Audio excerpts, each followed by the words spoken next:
இன்றைக்கு நான் இந்த கடன் பிரச்சனைக்காக ஆண்டவருடைய சமூகத்திலே வார்த்தைக்காக ஜெபித்த போது ஆண்டவர் இன்றைக்கும் என்னுடைய இருதயத்திலே ஒரு வார்த்தையை ஆண்டவர் வைத்திருக்கிறார். அந்த வார்த்தையை நாம் எல்லாரும் சேர்ந்து வேதத்திலிருந்து நம்ம வாசித்து ஸ்தோத்திரம் ஆண்டவருடைய நாமத்தை நாம் மகிமைப்படுத்த போகிறோம். எல்லாரும் எடுத்துக்கொள்ளலாம். 1 சாமுவேல் 17ஆம் அதிகாரத்திலே 28வது வசனத்தை நாம் வாசிக்க போகிறோம். இன்றைக்கு நம்முடைய தியானத்திற்காக 1 சாமுவேல் 17ஆம் அதிகாரம் 28வது வசனம். அந்த மனுஷனோடே அவன் பேசி கொண்டிருந்ததை அவன் மூத்த சகோதரனாகிய எலியாப் கேட்டபோது அவன் தாவீதின் மேல் கோபம் கொண்டு, நீ இங்கே வந்தது என்ன? வனாந்தரத்தில் உள்ள அந்த கொஞ்ச ஆடுகளை நீ யார் வசத்தில் விட்டாய்?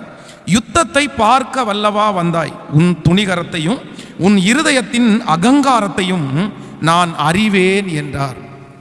உன் துணிகரத்தையும் உன் இருதயத்தின் அகங்காரத்தையும் நான் அறிவேன் என்றான். ஆண்டவருடைய பிள்ளைகளே, இந்த இடத்திலே சங்கீதக்காரனாகிய தாவீது கோலியாத் என்கிற ஒரு மிகப்பெரிய வீரனை அழிக்கும்படியாக அவன் ஒரு முயற்சி எடுக்கிறான்.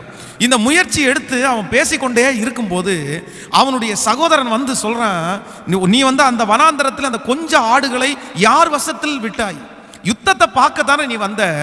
ஆனா ஒண்ணு, நீ உனக்கு சின்ன வயசா இருந்தாலும் உன்னுடைய இருதயத்துக்குள்ள அகங்காரம் இருக்குது. உன் துணிகரத்தையும் உன் இருதயத்தின் அகங்காரத்தையும் நான் அறிவேன். நீ எப்படிப்பட்டவன் தெரியுமா? இந்த வார்த்தையை சொல்லி திட்டுற அளவிற்கு தாவீது அங்க எதையுமே செய்யல. தாவீது அந்த இடத்துல தான் அந்த கோலியாத்தை ஜெயிக்க போகிறத அறிவிச்ச உடனேயே அவனுடைய சகோதரன் அவனை ரொம்ப குறைவாய் பேசுகிறான். ஆனா தாவீதை குறித்து வேதம் சொல்லுகிறது, அதை அவன் கண்டுக்கவே இல்லை. ஏன் கண்டுக்கல அப்படின்னா, அவனை குறித்து மற்றவர்களுக்கு என்ன எண்ணம் இருக்கோ இல்லையோ, தாவீதை குறித்து அவனுக்கு ஒரு நல்ல எண்ணம் அவனுடைய மனசுக்குள்ளே இருந்துச்சு. ஸோ இன்றைக்கு நான் கொடுக்க போகிற செய்தி என்ன அப்படின்னா, ஆண்டவருடைய பிள்ளைகளே, நீங்கள் இந்த கடன் பிரச்சனையிலிருந்து வெளியே நீங்கள் வரணும்னா நீங்கள் மிக முக்கியமாய் கையாள வேண்டிய ஒன்று என்னன்னா, நீங்கள் உங்களை குறித்து ஒரு நல்ல எண்ணம் நீங்கள் வைக்கல அப்படின்னா நிச்சயமாகவே இந்த கடன் பிரச்சனையிலிருந்து நீங்கள் வெளியே வரவே முடியாது. கடன் பிரச்சனைக்குள்ள மாட்டுகிற நிறைய பேருக்கு இருக்கிற ஒரு மிகப்பெரிய கஷ்டமான காரியம் என்ன அப்படின்னா, தங்களை குறித்து மற்றவங்க என்ன நினைக்கிறாங்க, தங்களை குறித்து அவங்க என்ன நினைக்கிறாங்க, கடன் கொடுத்தவங்க என்ன நினைக்கிறாங்க, இந்த உலகம் என்ன நினைக்கிறாங்க, வீட்டை சுற்றி இருக்கிறவங்க என்ன நினைக்கிறாங்க, மற்றவங்களை நினைச்சு தன்னுடைய வாழ்க்கையை நஷ்டப்படுத்துற எத்தனையோ பேரை என்னுடைய கண்களால் பார்த்துருக்கிறேன்.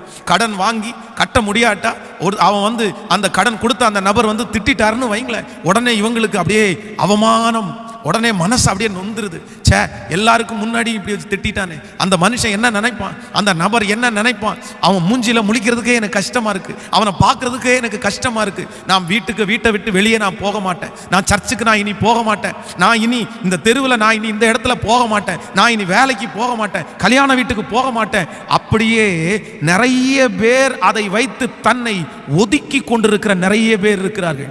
இன்றைக்கு இந்த ஜெபத்தில் இருக்கிற ஆண்டவருடைய பிள்ளையை பார்த்து ஆண்டவர் சொல்லுகிற மிக முக்கியமான வார்த்தை, மகன் உன்னை குறித்து, மகா உங்களை குறித்து யார் என்ன நினைக்கிறாங்க அப்படின்றத நீங்க ஒருபோதும் மனசுல வைக்கவே வேண்டாம்.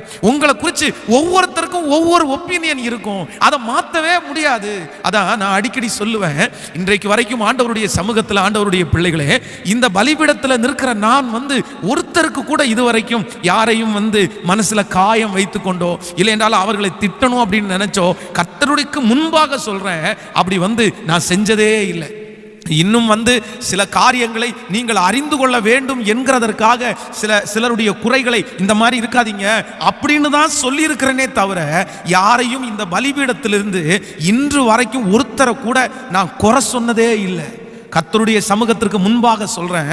ஆனா இந்த மாதிரி ஒண்ணு இருக்குது, இந்த மாதிரி ஒரு நபர் இருக்கிறாங்க, ஆனா நீங்க ஜாக்கிரதையா நடந்துக்குங்க, இது சரியில்லாத விஷயம் அப்படின்னு ஜனங்களை தெளிவுபடுத்துறதற்காக சில நேரத்தில் சொல்லி இருக்கிறேனே தவிர, யாரையுமே இதுவரைக்கும் பலிபீடத்தில் ஊழியக்காரர்களையோ யாரையுமே குறை கூட சொன்னதில்லை. ஆனா உண்மையிலே என்னை எல்லாருக்கும் பிடிக்கும் அப்படின்னு நான் எதிர்பார்க்கவே கூடாது.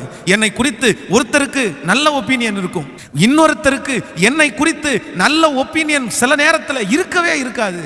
ஆனா ஆண்டவருடைய பிள்ளையாகிய நான் என்னை குறித்து மற்றவங்க என்ன நினைக்கிறாங்கன்றத நான் விட்டுறணும். ஆனா என்னை குறித்து உலகத்தில் இருக்கிற எத்தனையோ பேர் தப்பா நினைச்சாலும், நல்லா நினைக்கனாலும் பரவாயில்ல, அது என்ன ஒன்றும் பண்ணாது. ஆனா என்னை குறித்து நான் முதல்ல நல்லா நினைக்கணும். என்னை குறித்து சரியான ஒரு நினைவு எனக்குள்ளே இல்லாவிட்டால் நிச்சயமா சொல்றேன், நான் இந்த உலகத்தில் ஒரு வெற்றியுள்ள வாழ்க்கை வாழவே முடியாது. இன்றைக்கு அநேக பிள்ளைகள் தங்களுடைய வாழ்க்கையிலே தோற்று போகிறதற்கு வேற எதுவுமே காரணம் இல்லைங்க. அவங்கள குறித்து மற்றவங்க என்ன நினைக்கிறாங்க அப்படின்றத தாங்கள் அப்படியே நியமித்துக் கொள்ளுகிறார்கள். அவங்க என்ன குறித்து என்ன பேசுறாங்க, இவங்க என்ன குறித்து என்ன பேசுறாங்க.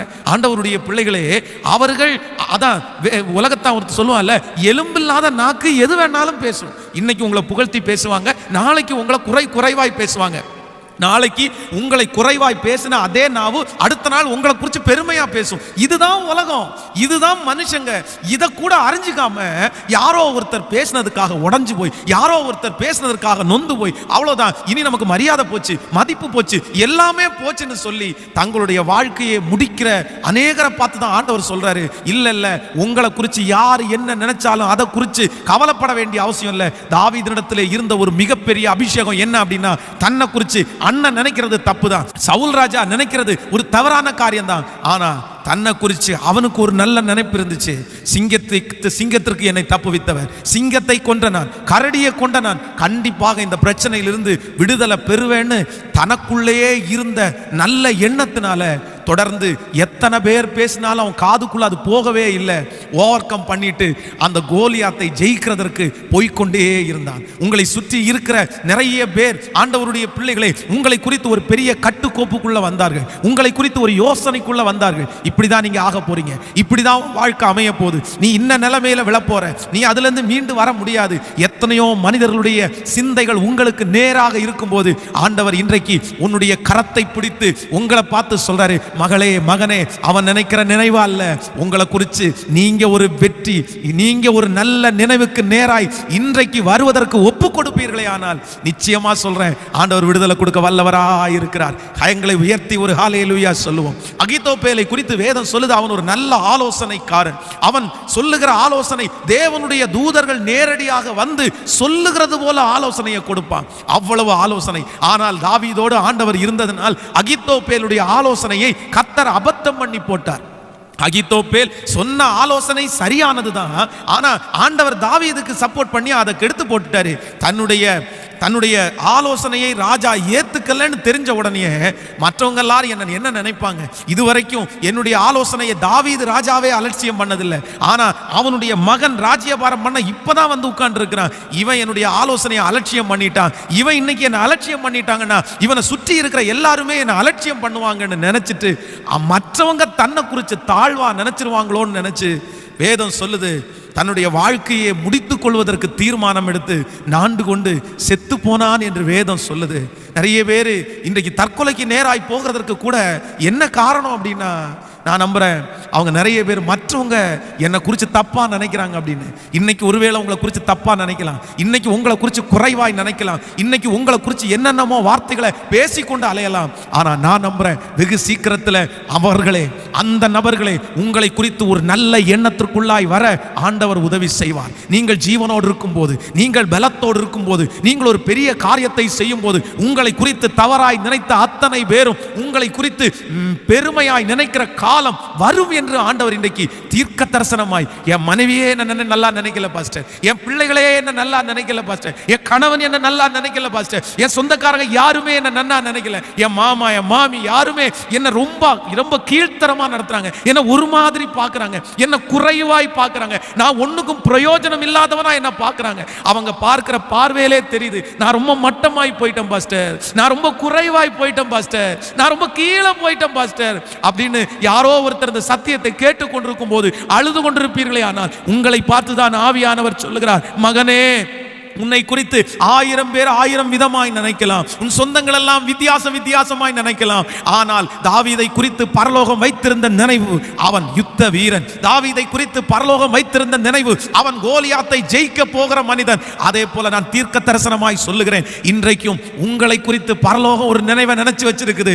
அது என் மகன் எழும்புவான், என் மகா எழும்புவா, என் மகளுக்கு இந்த உபத்திரவ காலம் முடியும், என் மகனுக்கு இந்த கடன் முடிவுக்கு வரும், என் மகன் தலை குனிந்த இடத்துல தலை நிமிர பண்ணுவேன், என் மகனை அலங்கரிப்பேன்.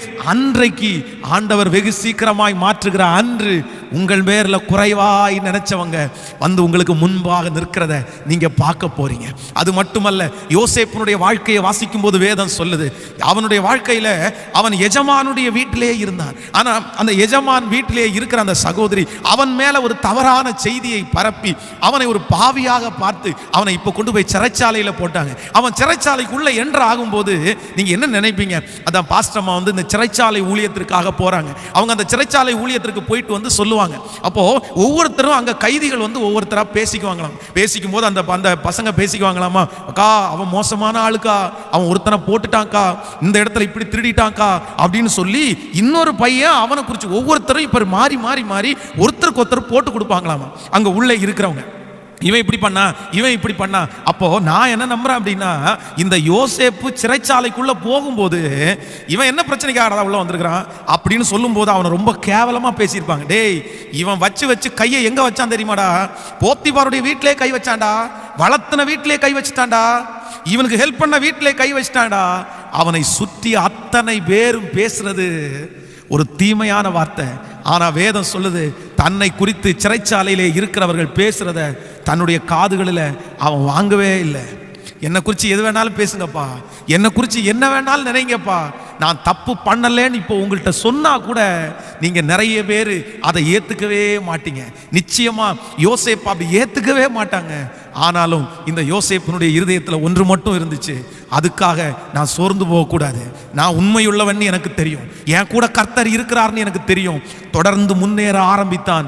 சிறைச்சாலை தலைவனுடைய கண்களில் யோசேப்புக்கு தயவு கிடைச்சிருச்சுன்னு பரிசுத்த வேதாகமும் சொல்லுகிறது. சோ உங்களை குறித்து யார் என்ன நினைக்கிறாங்கன்றது பெருசில்ல கர்த்தருடைய பிள்ளையே. உங்களை குறித்து யாருமே நீங்க தயவு செய்து குறைவா நினைச்சிடாதீங்க.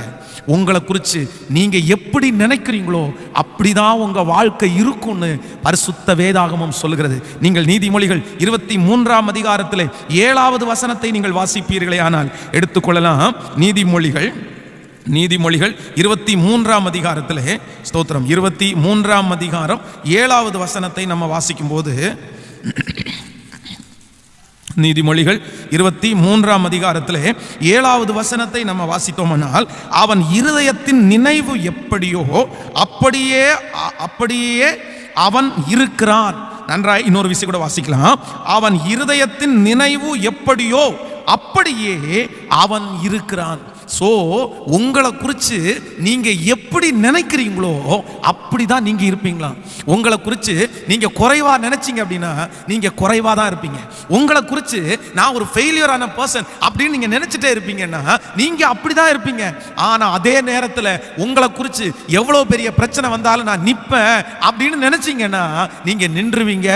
உங்களை குறித்து 1000 பேர் நினைக்கிறத விட ஆண்டவர் இன்னைக்கு சொல்றாரு, உங்களை குறித்து நீங்க நல்லா நினைக்கணுமா? அதான் வேதத்தினுடைய வசனம் சொல்கிறது. நீங்க வேதத்துல வாசிக்கும் போது தானியேலா இருக்கலாம், நெகேமியாவா இருக்கலாம், இவர்களை சுற்றி இருக்கிற மனிதர்கள் அவர்களை வித்தியாசமாய் நினைத்தார்கள். வேதத்துல ஆண்டவர் பயன்படுத்தின ஒவ்வொரு பாத்திரங்களையும் அவங்களை சுற்றி இருந்தவங்க என்னென்னமோ நினைச்சாங்க. ஆனா சுற்றி இருக்கிறவங்க நினைக்கிறத குறித்து இவங்க கவலைப்படவே இல்லை. சன்பல்லாத், தொபியா, நெகேமியாவை குறித்து சொல்றான், நீ கட்டின மதில் சுவர் ஒரு நரி ஏறி போனா இடிஞ்சு விழும்பா. என்னதா பெரிய கட்டி வச்சிருக்கிற, என்ன கட்டி வச்சிருக்கிற, அது இடிஞ்சு விழுந்துரும், பூனை ஏறி போனா நரி ஏறி போனா விழுந்துரும் அப்படின்னு கிண்டல் பண்ணி அத்தனை பேர் பேசும்போது கூட அவங்க என்ன பேசினா என்ன, என் கூட இருக்கிறவர் பெரியவர், இதை கட்டி முடிக்கிறதற்கு உதவி செய்கிறவர் என்று விசுவாசித்ததுனால ஆண்டவர் பெரிய காரியத்தை செய்தார். இன்னைக்கு ஜெபத்தில் இருக்கிறவங்க ஒப்பு கொடுக்குறீங்களா? எத்தனை பேர் நீங்க ஜெபிக்க போறீங்க? இந்த ஜெபத்துல இருக்கிற எத்தனை பேர் உங்களை குறித்து ரொம்ப குறைவா நினைச்சீங்க? பாஸ்டர், நீங்க யாருக்காகவும் பேசல, எனக்காக தான் பேசுறீங்க பாஸ்டர். இந்த கடனை வாங்கினதுனால, நான் ரொம்ப அவமானப்பட்டதுனால என்னை குறித்து ஒரு தாழ்வான எண்ணமே வந்துருச்சு. நான் ஏன் பிறந்தேன்? நான் எதற்காக இந்த உலகத்தில் இருக்கிறேன்? நான் ஒரு ஏமாந்தவன், நான் ஒரு ஏமாற்றுக்காரன், இல்லைன்னா நான் ஒரு ஃபெயிலியரான பர்சன். எனக்கு எதுவுமே வாய்க்கல, என் குடும்பத்தை கூட என்னால் நடத்த முடியல, என் பிள்ளைகளை என்னால் படிக்க வைக்க முடியல. நான் என்னை குறித்து ரொம்ப குறைவாக நினைக்கிறேன் பாஸ்டர். என்னை குறித்து போகிற பக்கம்லாம் கடன்காரன் சொல்லி ஒரு பட்டத்தை என் தலையில் சூட்டினதுனால அவங்களுக்கு மூஞ்சில முழிக்கிறதுக்கு எனக்கு கஷ்டமாக இருக்கு. ஆனால் அப்படிப்பட்டவங்களை கர்த்தர் இன்னைக்கு தட்டி கொடுக்க விரும்புகிறார். கர்த்தர் இப்பொழுது அப்படியே தட்டி கொடுக்கிறார். மகனே, இல்லை இல்லை இல்லை இல்லை, யார் உன்னை குறித்து நினைக்கிறத குறித்து நீ கவலைப்பட வேண்டாம். உன்னை குறித்து இயேசு தேவன் பெரிதாய் நினைக்கிறார். உங்களை குறித்து ஒரு பெரிய, அதனால தான் இந்த ஜெபத்திற்கு உங்களை கலந்து கொள்ள பண்றாரு. இல்லைன்னா இந்த ஜெபம் நடக்கிறது உங்களுக்கு தெரியாது. இந்த உலகத்திலேயே எத்தனையோ லட்ச ஜனங்கள் இருக்கிறார்கள், எத்தனையோ லட்ச கிறிஸ்தவர்கள் இருக்கிறார்கள். ஆனால் அவர்களுக்கு இந்த செய்தி போய் சேரல. சிஸ்டர், பிரதர், இந்த செய்தி அவர்களுக்கு போய் சேரல. ஆனா உங்களுக்கு இந்த செய்தி வந்து சேர்ந்திருக்குன்னா நான் நம்புறேன், ஆண்டவர் உங்க மேல ஒரு ஸ்பெஷல் அனாயிண்டிங் வச்சிருக்கிறாரு, உங்க மேல ஒரு ஸ்பெஷல் கிருபை வச்சிருக்கிறாரு. உன்னை குறித்து பரலோகம் ஆண்டவர் நினைக்கிற நினைவு ரொம்ப பெருசா இருக்கிறதுனால தான் இந்த செய்தி உங்களுக்கு நேரா வருது. அதனால இன்றைக்கு ஆண்டவருடைய பிள்ளைகள் ஒப்பு கொடுங்க. ஆண்டவரே, என்னை குறித்து யார் என்ன சொன்னாலும், யார் என்ன நினைச்சாலும் பரவாயில்ல, என்னை குறித்து நான் நல்லா நினைக்கிறதற்கு எனக்கு பலன் தாரும். நம்ம 2014 வருஷத்துல என் வாழ்க்கையில் அதை ரொம்ப நான் அனுபவிச்சேன். வியாதியினுடைய படுக்கைக்கு போய்விட்டேன். ஊழியத்தில் என்னால் நிற்கவே முடியல. அதனால் ஊழியத்தை விட்டுட்டு என்னுடைய ஊருக்கு ட்ரீட்மெண்ட்டுக்காக போக வேண்டிய ஒரு சூழ்நிலை உண்டானது. அப்போது என்னுடைய ஊரில் இருக்கிற பல ஜனங்கள் வித்தியாசமாக பேச ஆரம்பித்தாங்க. ஒருத்தர் பேசினாங்க, இவன் ஏதோ ஒரு பொண்ணை நேசித்தான், அதனால தான் இவனுக்கு இப்படி வந்துருச்சு. சிலர் சொன்னாங்க இவனுக்கு பைத்தியம் பிடிச்சிருச்சு. சிலர் சொன்னாங்க இவனுக்கு செய்வனை வச்சுட்டாங்க. சுற்றி ஒவ்வொருத்தரும் ஒவ்வொன்றா பேசிகிட்டே இருக்கிறாங்க. சிலர் சொன்னாங்க இவன் மரிச்சிருவான், இவன் உயிரோட வரமாட்டான், இவனுக்கு ஆயுசு நாள் முடிஞ்சிருச்சு, இவனுக்கு ஒவ்வொரு சரீரத்தில் இருக்கிற அவயம் அப்படியே அழிஞ்சு போயிடும். என்னை குறித்து மற்றவங்க எல்லாரும் அப்படியே பேசுகிறத பார்த்து நான் மிகவும் உடஞ்சு போயிட்டேன். அதை கவனிச்சு எனக்கு ஒன்றுமே புரியல. இப்படி பேசுகிறாங்களே. அப்பொழுதுதான் ஆண்டவர் எனக்கு மிக ஒரு அருமையான ஒரு பாடத்தை கற்றுக் கொடுத்தார். இல்லை மகன், உன்னை குறித்து யாரும் நினைக்கிறத, மற்றவங்க நினைக்கிறத குறித்து நீ கவலையே படாத. உன்னை குறித்து நீ நல்லா நினை, உன்னால முடியும். என்னை பலப்படுத்துகிற கிறிஸ்துவினால் எல்லாவற்றையும் செய்ய முடியும். ஒரு நாள் அவன் முன்னாடி ஆண்டவர் என்னை கொண்டு வந்து நிறுத்துவார். உன்னை குறித்து நீ நல்லா நினைச்சிருன்னு ஆவியானவர் என்னை பூஸ்ட் பண்ணிட்டே இருந்தார். ஆவியானவர் என்னை தட்டி கொடுத்துட்டே இருந்தார். வெகு சீக்கிரத்தில் சூழ்நிலை மாறினது. இன்னைக்கு அதே ஊரில் இத்தனை வருடங்கள் தாண்டி போய் நிற்கும் போது நான் ஆச்சரியப்படுறேன். ஓ ஹல்லேலூயா! அவர்களுடைய கண்களுக்கு முன்பாக ஆண்டவர் மிக மகிமையாய் வைத்திருக்கிறார். ஹல்லேலூயா! கரங்களை உயர்த்தி ஒரு ஹல்லேலூயா சொல்லுவோம். ஆமென். இன்றைக்கு விசேஷமாக ஒரு 10 காரியங்களை உங்களுக்கு வேகமாய் சொல்லி முடிக்கிறதற்கு நான் ஆசைப்படுகிறேன். நீங்க நோட்ஸ் எடுக்கிறவர்கள் நீங்கள் எடுத்துக்கொள்ளலாம். ஆண்டவருடைய பிள்ளைகளே, கடன் பிரச்சனையிலிருந்து ஒரு தேவனுடைய பிள்ளை வெளியே வருவதற்கு மிக தேவையான ஒன்று என்னன்னா, அவர்களை குறித்து அவர்கள் நினைக்கிற நினைவுகள் சரியானதா இருக்க வேண்டும். சோ உங்களை குறித்து நீங்க சரியா நினைக்கல அப்படின்னா நீங்க இந்த கடன் பிரச்சனையிலிருந்து வெளியே வரவே முடியாது. நீங்க ஒவ்வொரு நாளும் மனதிலே நொந்து கஷ்டப்பட்டு தான் இருப்பீர்களே தவிர விடுதலையை பெற்றுக்கொள்ள முடியாது. சோ இன்றைக்கு அந்த காரியத்தை ஒன்றொன்றாய் நான் சொல்ல போகிறேன். ஒரு தேவனுடைய பிள்ளை தன்னை குறித்து நினைக்க வேண்டிய மிக முக்கியமான 10 நினைவுகள். வேதத்தை திறந்து ஒரு வசனத்தை நம்ம வாசிக்க போகிறோம். சங்கீதத்தை எல்லாரும் எடுத்துக்கொள்ளலாம். சங்கீதம் 139வது சங்கீதத்திலே 14வது வசனத்தை நம்ம வாசிக்க போகிறோம். 139வது சங்கீதம் 139வது சங்கீதத்திலே 14வது வசனத்தை சேர்ந்து வாசிக்க போகிறோம். நான் பிரமிக்கத்தக்க அதிசயமாய் உண்டாக்கப்பட்டபடியால் உம்மை துதிப்பேன். இன்னொரு விசை வாசிக்கலாம். நான் பிரமிக்கத்தக்க அதிசயமாய் உண்டாக்கப்பட்டபடியால் உம்மை துதிப்பேன். ஆண்டவருடைய பிள்ளைகளே, தேவனுடைய மனுஷன் இந்த இடத்திலே மிக அழகான வார்த்தையை சொல்லுகிறார். நான் சாதாரணமாய் உண்டாக்கப்பட்டவன் அல்ல, நான் எல்லாரை போல உண்டாக்கப்பட்டவன் அல்ல, நான் பிரமிக்கத்தக்க அதிசயமாய் உண்டாக்கப்பட்டபடியால் உம்மை துதிப்பேன். சோ நம்பர் 1, முதலாவதாக ஒரு தேவனுடைய பிள்ளை தன்னை குறித்து நினைக்க வேண்டிய மிக முக்கியமான நினைவு என்ன அப்படின்னா, அநேகரை விட தேவன் என்னை நன்றாய் வைத்திருக்கிறார் என்று நீங்க உங்களை குறித்து நினைக்கணும். ஆனா இன்னைக்கு நிறைய பேர் இதற்கு ஆப்போசிட்டா தான் நினைக்கிறாங்க. அவன் நல்லா இருக்கிறான், இவன் நல்லா இருக்கிறான், இவங்க நல்லா இருக்கிறாங்க, அவங்க நல்லா இருக்கிறாங்க, நான் மட்டும் ஏன் இப்படி இருக்கிறேன், நான் மட்டும் ஏன் இப்படி கவலைப்படுறேன், நான் மட்டும் ஏன் இப்படி கஷ்டப்படுறேன், எனக்கு மட்டும் ஏன் இப்படி எதுவும் வாய்க்காத போகுது, நான் மட்டும் ஏன் இப்படி சோகத்தில் இருக்கிறேன், எனக்கு மட்டும் ஏன் இப்படி நஷ்டம், எனக்கு மட்டும் ஏன் இப்படி உபத்திரவம், எனக்கு மட்டும் ஏன் இப்படி கண்ணீர். இன்னைக்கு நிறைய பேருடைய வாழ்க்கையை எடுத்து பார்க்கும்போது அவங்க எல்லாருமே என்ன நினைக்கிறாங்கன்னா, எல்லாரும் நல்லா இருக்கிறாங்க, நான் மட்டும் நல்லா இல்லை, நான் மட்டும் ஒன்றுக்கும் பிரயோஜனம் இல்லை அப்படின்னு நினைக்கிற நினைவு இருக்கிற வரைக்கும் நிச்சயமா சொல்றேன், நீங்க அடுத்த படி எடுத்து வைக்க முடியவே முடியாது. ஆண்டவருடைய பிள்ளைகளே, நான் இன்றைக்கு ஆண்டவருடைய சமூகத்தில் இருக்கிறேன். இன்றைக்கு வெளியே பார்க்கும்போது நிறைய பேருக்கு அப்படிதான் தெரியும், ஐயோ அவர் ஊழியம் செய்கிறார், நிறைய பேர் அந்த ஊழியத்தில் ஆசீர்வதிக்கப்படுறாங்க, அவருக்கு ஒரு கஷ்டமும் இல்லை, அவ்வளவுதான், அவர் வியாதிப்படுறதை நம்ம கேள்விப்படுறதில்லை, அதை கேள்விப்படுறதில்லை அப்படின்னு யாரோ ஒருத்தர் நினைக்கலாம், யாரோ ஒருத்தர் நினைக்கலாம். ஆனா நான் நம்புவேன், ஒரு குடும்பத்தினுடைய பாரத்தை சுமக்கிற நீங்களே அவ்வளவு கஷ்டப்படும் போது ஆயிரக்கணக்கான ஜனங்களுடைய பாரத்தை சுமக்கிற ஊழியக்காரங்களுக்கு கஷ்டம் இருக்குமான்னு கேட்டா, போராட்டம் இருக்குமான்னு கேட்டா, நிச்சயமா சொல்றேன் இருக்கும், இருக்கும்.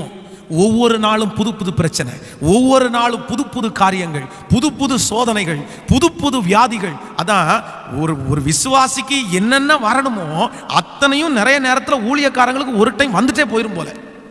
அப்பதான் அதை குறித்து தெரியுமா என்னன்னு தெரியல, ஆண்டவர் சில நேரத்தில் அப்படிப்பட்ட காரியத்தை அனுமதிக்கிறார். ஸோ எந்த சூழ்நிலைகள் வந்தாலுமே என் மனசு ஒன்னே ஒன்று மட்டும்தான் சொல்லுது, அநேகரை காட்டிலும் நீர் என்னை நன்றாய் வைத்திருக்கிறதற்காக உமக்கு ஸ்தோத்திர ஆண்டவரே. ஏன் அப்படின்னா, என்னை விட கஷ்டப்படுறவங்க நிறைய பேர் இருக்காங்க, என்னை விட வேதனை அனுபவிக்கிறவங்க நிறைய பேர் இருக்கிறாங்க. இந்த செய்தியை கேட்கிற ஆண்டவருடைய பிள்ளைகளை, ஒருவேளை இன்று வரைக்கும் கடனிலே இருக்கிற நீங்கள் இப்படிப்பட்ட ஒரு நினைவோடு வாழ்வீர்களே ஆனால், பாஸ்டர் தேவன் என்னை ஏன் இப்படி கஷ்டப்படுத்துறாரு, நான் மட்டும் அப்படின்னு அந்த இருதயத்தினுடைய வேதனைகள் உங்களுக்கு இருக்குமானால், ஏசப்பா தான் உங்கள்கிட்ட பேசுறாரு, ஆண்டவர் தான் உங்கள்கிட்ட பேசுறாரு. மகா உனக்கு ஒரு வீடு இருக்குது, மகா உனக்கு ஏதோ வாடகை கொடுக்குற அளவுக்கு இருக்குது, உனக்கு ஏதோ சாப்பிட்ற அளவுக்கு இருக்குது, உன் வாழ்க்கையில ஏதோ ஒன்றை ஆண்டவர் வச்சிருக்கிறார். 1000 சோதனை இருந்தாலும் நான் நம்புறேன், உங்களுக்கு இருக்கிற ஒரு மிகப்பெரிய ஆறுதல் என்ன தெரியுமா, ஆண்டவருடைய வார்த்தை, ஆண்டவருடைய வார்த்தை. ஒருவேளை மற்றவர்களை விட உங்களுக்கு பிரச்சனை ரொம்ப பெருசா இருக்கலாம், மற்றவர்களை விட நீங்க ரொம்ப கஷ்டப்படலாம், ஆனா மற்றவர்களை விட நீங்க ரொம்ப கஷ்டப்பட்டாலும் இன்னைக்கு இந்த சத்தியத்தை நீங்க கேட்குறீங்க தெரியுமா, இந்த ஆறுதலான வேத வசனம் அவ்வளவு சோதனையிலையும் கிடைக்காத ஒரு மனுஷனுடைய வாழ்க்கையை நீங்க நினைச்சு பாருங்க. ஆனா உங்களோட மட்டும் ஆண்டவர் பேசுறாருல, தனிப்பட்ட விதத்துல பேசுறாருல. இப்ப சொல்லுங்க, இப்ப ஆண்டவருடைய பிள்ளைங்க சொல்லுங்க, எல்லாரை விட ஆண்டவர் உங்களை நல்லா வச்சிருக்காரான்னு கேட்டா, எஸ், அநேகரை விட ஆண்டவர் என்ன நல்லா வச்சிருக்கிறாரு. என்னை விட கஷ்டப்படுறவங்க நிறைய பேர் இருக்கிறாங்க. ஒரு நாள் ஒரு மிகப்பெரிய வேதனை, ஒரு பெரிய பிரச்சனையை நான் சந்தித்தேன்.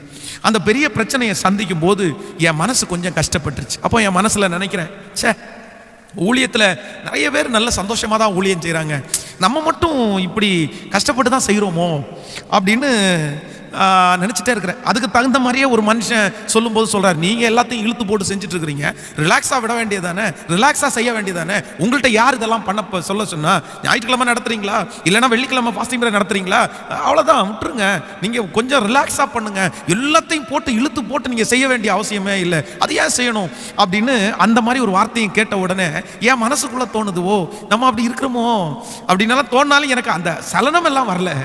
ஆனால் அப்படியே நினச்சிட்டு இருக்கும்போது திருச்சபைக்குள்ள ஒரு அம்மா ஒருத்தவங்க வர்றாங்க.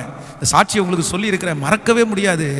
அந்த அம்மா வந்து, இயேசுவே நீர் எனக்கு போதும், இயேசுவே நீர் எனக்கு வேணும், நீங்கள் எனக்கு போதும்ப்பா அப்படின்னு சொல்லி அவங்க புதுசாக இருந்தாங்க.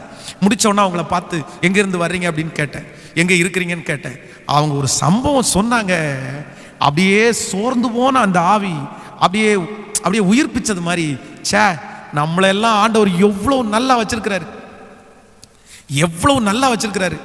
அவங்க சொன்னது என்ன அப்படின்னா, பாஸ்டர் இன்னைக்கு தான் நான் ரட்சிக்கப்பட்டிருக்கிறேன், இப்போ தான் நான் ரட்சிக்கப்பட்டிருக்கிறேன். ஆனால் நான் ரட்சிக்கப்படுறதுக்கு முன்னாடி என் வாழ்க்கையில் மிகப்பெரிய சோகம் நடந்துருச்சு. எனக்கு 2 பிள்ளைங்க, கணவனார், சந்தோஷமாக வாழ்ந்தோம், சந்தோஷமாக இருந்தோம். ஆனால் எங்களுடைய கணவனார் திடீரென்று அட்டாக் வந்துருச்சு, இறந்துட்டாரு. அவருடைய துக்கம் எங்களுக்கு பெரிய துக்கம். சரி, மூத்த பையன் கொஞ்சம் தலை எடுத்துட்டான் அப்படின்னு சொல்லி எதிர்பார்த்துட்டு இருக்கும்போது அவன் ஒரு வண்டி வச்சுருந்தான், ஒரு சின்ன மினி டோரு. அதுக்கு அவன் டிரைவராக இருந்தான். எனக்கு ஒரு வாலிப பொண்ணு, அந்த பொண்ணும் நல்லா படித்து ஒரு கம்பெனியில் வேலை செஞ்சிருச்சு. நமக்கு பிரச்சனை இல்லை, 2 பிள்ளைகளும் தலை தூக்கிட்டாங்க அப்படின்னு நினச்சி சந்தோஷமாக இருக்கும்போது என் பொண்ணு ஒரு நாள் வேலை முடிச்சுட்டு வந்து ஃபோனில் பேசிகிட்டே இருந்திருக்கிறா. மகன் வேலையை முடிச்சுட்டு வர்றான், அவனுக்கு பசி அடுத்துச்சு. உடனே அவளை பார்த்து கேட்டிருக்கேன், ஏமா கொஞ்சம் சாப்பாடு போட்டு கொடு அப்படின்னு தங்கச்சியை கேட்டிருக்கிறேன். இந்த தங்கச்சி என்ன நினைச்சாலும் தெரில, இவன் ஃபோனில் தான் நேசித்த அந்த பையன் கூட பேசிட்டே இருந்திருக்கிறான். இவன் திரும்ப திரும்ப கோவப்பட்டு சொல்லுகிறான், ஒழுங்கா நீ பேசுறத வச்சுட்டு எனக்கு சாப்பாடு எடுத்து கொடு அப்படின்னு கேட்டான். ஆனால் இவன் காதலே வாங்கலையாமோ. இவனுக்கு ரொம்ப கோபம் அதிகமாகி தன்னுடைய கையை வச்சு பலாருன்னு கன்னத்தில் ஒரு அடி அடிச்சிட்டான். இந்த பொண்ணு அந்த அடியை வாங்கிட்டு போய் அந்த செவத்தில் முட்டி அந்த டைல்ஸ் ஏதோ தன்னுடைய தலையில் படக்கூடாத ஒரு இடத்துல பட்டு அப்படியே மயங்கிருச்சு. ஐயோன்னு கத்திட்டு அப்படியே மயங்கிருச்சு. இவனுக்கு ஒன்றுமே புரியல. சரி, இந்த பொண்ணை எடுத்து நம்ம ஹாஸ்பிட்டலில் நம்ம கொண்டு போகலாம் அப்படின்னு நினச்சிட்டு தட்டி எந்திரி எந்திரி அப்படின்னு சொன்னால் என்னமோ தெரில, அந்த பொண்ணுக்கு எங்கே அடிபிடிச்சு தெரில, இறந்துருச்சு அங்கேயே. இவனுக்கு ஒன்றுமே பண்ண முடியல. ஃபோனில் பேசிட்டு இருந்த அந்த பொண்ணுடைய காதலன் போலீஸ் ஸ்டேஷனுக்கு ஃபோன் பண்ணிட்டார். இந்த மாதிரி அவங்க அண்ணன் அடிச்சிட்டான், என்ன நடந்துச்சுன்னே தெரில, கொஞ்சம் போய் பாருங்க சார் அப்படின்னோன்னே அந்த பொண்ணு வீட்டில் இருக்கும்போது போலீஸ் கரெக்டாக வருது, பொண்ணு இறந்துருச்சு. போலீஸ் எல்லாத்தையும் விசாரித்து அவனை கையோடு அங்கேருந்தே அவனுக்கு ஸ்டேஷன் கூட்டு போயிட்டாங்க, ஜெயில் கூட்டு போயிட்டாங்க. தன்னுடைய சகோதரியை தன்னுடைய கைனால் அடித்து கொண்டான். இந்த அம்மா தன்னுடைய மகனை நினச்சி கவலைப்பட்டு கொஞ்ச நாள் தாண்டி பணத்தை எல்லாம் சரி பண்ணி, எப்படியாவது என் பையனை வெளியே விடுங்க சார், எனக்கு இருக்கிற ஒரே ஒரு ஆதரவு அந்த பையன் மட்டும்தான் சார் அப்படின்னு அவனுக்காக பணத்தை செலவு பண்ணி போய் காசை கட்டி அவனை ரிலீஸ் பண்ணி கூட்டிகிட்டு வந்தாங்க. கூட்டிட்டு அவன் வெளியே வரும்போது ஒரு போலீஸ்காரர் சொல்லியிருக்கிறார். என்ன சொல்லியிருக்காருன்னா, டேய் நீ தங்கச்சியை கொண்டுட்ட, என்னைக்காவது ஒரு நாள் எந்த பிரச்சனை வந்தாலும் உன்னை நாங்கள் என்கொயரி பண்ண உங்களை கூப்பிடுவோம் அப்படின்னு சாதாரணமாக எல்லாருக்கும் சொல்கிறது மாதிரி அவர் சொல்லிட்டாரு. ஆனால் என்னமோ தெரில, அந்த வார்த்தை இவனுடைய மனசில் அப்படியே ஊண்டாயிடுச்சு. அதுக்கு வெளியில் நம்ம தங்கச்சியை கொண்டுட்டோமே அப்படின்ற குற்ற மனசாட்சி. ஊரில் இருக்கிறவங்க எல்லாம் என்னென்னமோ பேசுவாங்களே, நம்மளை பார்க்குறதே வித்தியாசமாக பார்க்குறாங்களேன்னு சொல்லி வேலைக்கு போகாமல் வீட்டிலே இருந்துட்டான். அவங்க அம்மா செங்கல் சூளைக்கு வேலைக்கு போக ஆரம்பிச்சிட்டாங்க. வீட்டிலே இருந்தவனுக்கு என்னென்னு தெரில, திடீர்னு நான் தற்கொலை பண்ணி சாகணும் அப்படின்ற முடிவு வந்துருச்சு. அவங்க அம்மா வேலைக்கு போகிற நேரத்தில் ஃபேனில் அப்படியே தூக்கு மாட்டி அவனும் இறந்துட்டான். இந்த அம்மா வேலை முடிச்சுட்டு கதவை திறந்து பார்த்தா தன்னுடைய புள்ள அப்படியே தொங்கிட்டு இருக்குது. இவங்களே தன்னுடைய கைனால் எடுத்து படுக்க வச்சு அடக்க காரியங்களெல்லாம் முடிச்சதுக்கப்புறம் இனி ஏன் வாழ்ந்து பேசாமல் செத்துடலான் இருக்கும்போது இயேசுவை பற்றி கேள்விப்பட்டு அவருடைய வாழ்க்கையை தங்களுக்கு ஒப்பு கொடுத்து, இந்த இயேசுவை முதலாக அறிஞ்சிருந்தேன்னா என் பிள்ளைகளை பறி கொடுத்துருக்க மாட்டேன்னு அவங்க சொல்லி அவங்களுடைய சம்பவத்தை அப்படியே சொல்லும்போது என்னுடைய இருதயம் என்ன பார்த்து சொல்லிச்சு, இப்போ சொல்கிறா அவங்கள விட ஆண்டவர் உன்னை நல்லா வச்சிருக்கிறாரா இல்லையா? நான் உடனே கண்ணீரோடு ஆண்டவரை பார்த்து சொன்னேன், டேடி எல்லாரை விட என்ன நல்லா வச்சிருக்கிறீங்கப்பா, நன்றிப்பா. நம்பர் 1, முதலாவதாக ஒரு தேவனுடைய பிள்ளை உங்களை குறித்து நீங்கள் நினைக்க வேண்டிய முதல் நினைவு என்ன அப்படின்னா, எல்லாரை விட ஆண்டவர் என்னை நல்லா வச்சிருக்கிறார், அநேகரை விட ஆண்டவர் என்னை நல்லா வச்சிருக்கிறார் அப்படின்ற நினைவு உங்களுக்கு கண்டிப்பாக அவசியம். முடிஞ்சவங்க கையை மேலே உயர்த்தி ஆண்டவரை பார்த்து சொல்லுங்க, இதை ஒரு ஜெப குறிப்பா சொல்லுங்க. இத்தனை நாளும் நான் அப்படிதான்ப்பா சொல்லிட்டு இருந்தேன், எல்லாரும் நல்லா இருக்காங்களே நான் மட்டும் ஏன், எல்லாரும் ஊழியம் செய்றாங்களே நல்லா நான் மட்டும் ஏன், எல்லாரும் குடும்பத்தோட சந்தோஷமா இருக்காங்களே நான் மட்டும் ஏன். கையை உயர்த்தி சொல்லுங்க, இல்லப்பா என்னை விட கஷ்டப்படுறவங்க நிறைய பேர் இருக்கிறாங்க, அவங்களை எல்லாம் கம்பேர் பண்ணும்போது என்ன நீங்க ரொம்ப நல்லா வச்சிருக்கிறீங்கன்னு சொல்லுங்க. நடக்கிறதுக்கு கால் இல்லாத எத்தனையோ பேர் இருக்காங்க, ஆனா ஆண்டவர் உங்களை நடக்க வச்சிருக்கிறார். கை இல்லாம எத்தனையோ பேர் இருக்காங்க, ஆனா உங்களுக்கு கர்த்தர் கை கொடுத்திருக்கிறார். இந்த வெளிச்சத்தையே பார்க்க முடியாம எத்தனையோ பேர் இருட்டுக்குள்ள வாழ்றாங்க, ஆனா ஆண்டவர் உங்களுக்கு கண் கொடுத்திருக்கிறார். இப்படியெல்லாம் நீங்க ஒப்பிட்டு பார்த்தீங்க அப்படின்னா உங்க வாயிலிருந்து ஒரு நாள் கூட நான் மட்டும் ஏன் இப்படி இருக்குன்ற வார்த்தையை சொல்லவே மாட்டீங்க. சொல்லுங்க, கையை வைத்து, டாடி டாடி பிரதர், ஆண்டவர் உங்களை நல்லா தான் பிரதர் வச்சிருக்காரு. சிஸ்டர், உங்களை நல்லா தான் வச்சிருக்காரு. உங்க குடும்பத்தை நல்லா தான் வச்சிருக்காரு. நன்றி நன்றி நன்றி அப்பா. ஹல்லேலூயா. சோ கடன் பிரச்சனையிலிருந்து வெளியே வருவதற்கு ஒரு தேவனுடைய பிள்ளைக்கு மிக தேவையான ஒன்று, உங்களை குறித்து நீங்க நினைக்கிற நினைவு அவசியம். உங்களை குறித்து நீங்க நினைக்கிற நினைவில் ஃபர்ஸ்ட் உங்களை குறித்து நீங்க என்ன நினைக்கணும் அப்படின்னா, அநேகரை விட ஆண்டவர் என்ன நல்லா வச்சிருக்கிறார் அப்படின்னு நினைக்கணும். நம்பர் 2, இரண்டாவதாக ஒரு வசனத்தை, வேதத்தை திறந்து நம்ம வாசிக்கலாம். ஏசாயா எழுதின தீர்க்க தரிசன புஸ்தகத்தை எடுங்கள். ஏசாயா எழுதின தீர்க்க தரிசன புஸ்தகம் 62ஆம் அதிகாரத்தை எடுத்துக்கொள்ளலாமா? 62ஆம் அதிகாரத்தில் 4வது வசனத்தை வாசிக்க போகிறோம். 62வது அதிகாரத்தில் 4வது வசனம். நீ இனி கைவிடப்பட்டவள் எனப்படாமலும் உன் தேசம் இனி பாழான தேசம் எனப்படாமலும் நீ எப்சிபா என்றும் உன் தேசம் பியூலா என்றும் சொல்லப்படும். கர்த்தர் உன்மேல் பிரியமாயிருக்கிறார், உன் தேசம் வாழ்க்கைப்படும். கர்த்தர் உன்மேல் பிரியமாயிருக்கிறார், உன் தேசம் வாழ்க்கைப்படும். ஆண்டவருடைய பிள்ளைகளே, இந்த இடத்துல தீர்க்கதரிசியின் மூலமாக ஆண்டவர் ரொம்ப அழகான வார்த்தையை சொல்லுகிறார். ஜனங்களை ஆண்டவர் தேற்றுகிறார், ஜனங்களை ஆண்டவர் ஆற்றுகிறார். ஆண்டவர் ஜனங்களை அப்படி நடத்தும் போது அவங்கள பார்த்து என்ன சொல்றார் அப்படின்னா, வெகு சீக்கிரத்தில் ஒரு நாள் வரும், அன்றைக்கு ஆண்டவர் உம்மேல பிரியமாய் இருக்கிறதுனால் உன் தேசம் வாழ்க்கைப்படும், உன் தேசம் வாழ்க்கைப்படும். அப்படின்னா இந்த வசனத்தினுடைய அர்த்தம் என்ன அப்படின்னா, இனி இதுவரைக்கும் என் வாழ்க்கையில நிறைய தீமை நடந்தது உண்மைதான், ஆனா ஆண்டவர் என் மேல பிரியமா இருக்கிறதுனால இனி நடக்க போவது எல்லாம் நன்மையாகத்தான் இருக்கும். எனக்கு இனி நடக்க போவதெல்லாம் நன்மையாகத்தான் இருக்கும். சோ ஒரு தேவனுடைய பிள்ளை, இரண்டாவது உங்களை குறித்து நீங்கள் நினைக்க வேண்டிய மிகப்பெரிய நினைவு என்ன அப்படின்னா, எனக்கு நடக்க போறது எல்லாம் தீமையா நடக்காது, நன்மையாய் நடக்கும். இந்த கடன் பிரச்சனை வந்ததற்கு பிறகு நிறைய பேருக்கு எல்லா இருட்டுமே அவங்களுக்கு பயமா இருக்கிறது மாதிரி நிறைய பேருடைய வாழ்க்கையில எதெடுத்தாலும் அவங்களுக்கு பயமா தான் இருக்குது. இனி அப்படி நடந்துருமோ, இப்படி நடந்துருமோ, எதை நினைச்சாலும் அவர்களுக்குள்ள ஒரு நன்மையாய் நடக்கும் என்கிற எண்ணம் வருகிறதே இல்லை. எதெடுத்தாலும் தீமையா நடக்குமோ. அதான் ஒரு வியாபாரத்தை ஆரம்பிக்கணும் அப்படின்னா அவங்களுக்கு ரொம்ப பயம். இந்த வியாபாரம் நஷ்டமாயிட்டா நம்ம என்ன பண்ணுவோம், தீமையா முடிஞ்சிட்டா என்ன பண்ணுவோம், இந்த வேலை தீமையா முடிஞ்சா என்ன பண்ணுவோம், ஆக்சிடென்ட் ஆயிடுச்சுன்னா என்ன பண்ணுவோம், இந்த வியாதி வந்துருச்சுன்னா என்ன பண்ணுவோம்.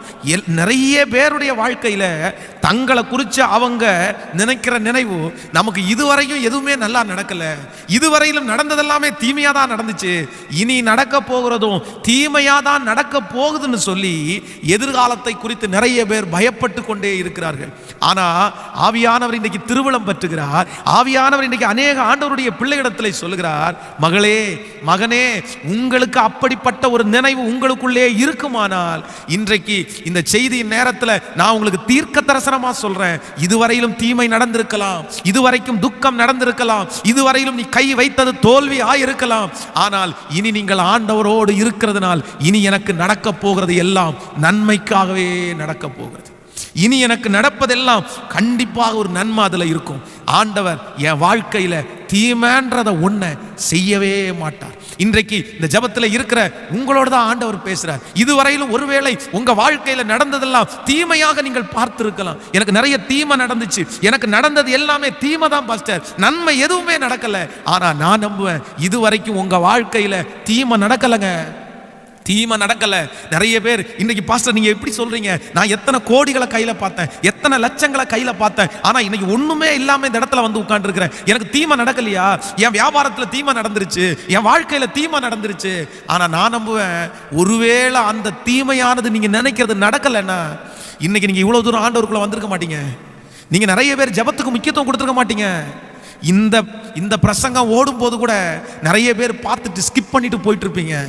ஆனா இன்னைக்கு நீங்க ஆண்டவருக்குள்ள வந்தது, இன்னைக்கு ஆண்டவருக்குள்ள நீங்க பலப்பட்டது, இந்த வார்த்தைகளை கேட்கிறது, இன்னைக்கு காலையில எழும்பி நீங்க ஜெபம் பண்றது, நீங்க நிறைய பாட்டு பாடுறது, இதுக்கு எல்லாத்துக்கும் காரணம் வேற எதுவும் இல்லை. உங்க வாழ்க்கையில நீங்க தீமைன்னு ஒன்று நினைச்சீங்கல்ல, என் வாழ்க்கையில இப்படி ஒரு தீமை நடந்துச்சுன்னு சொன்னீங்கல்ல, அதுதான் நிறைய நேரத்தில் உங்களை ஜெபிக்க வச்சிருச்சு. அதான் சங்கீதக்காரனாகிய தாவீது சொல்லும்போது சொல்லுகிறான், நான் உபத்திரவப்பட்டது எனக்கு நல்லது, ஆதலால் உம்முடைய பிரமாணங்களை கற்றுக்கொண்டேன். இப்ப சொல்லுங்க, நிறைய பேர் பெருமையாக இருக்க வேண்டியவங்க இன்னைக்கு தாழ்மையாக இருக்கிறீங்க. நிறைய பேர் நான் தான் என்ன மாதிரி ஒருத்தர் இல்லை அப்படின்னு சொல்ல வேண்டியவங்க இன்னைக்கு அப்படி தாழ்ந்து போயிட்டீங்க. நிறைய பேர் இந்த ஜபத்தில் இருக்கிறவங்க ரொம்ப கோவப்படுவீங்க. எதுக்கெடுத்தாலும் உங்களுக்கு பயங்கரமான கோவம் வரும், கொல்லலான்னு கோவம் வரும். ஆனால் இன்னைக்கு உங்கள் கோவமெல்லாம் எங்கே போச்சுன்னே தெரியல.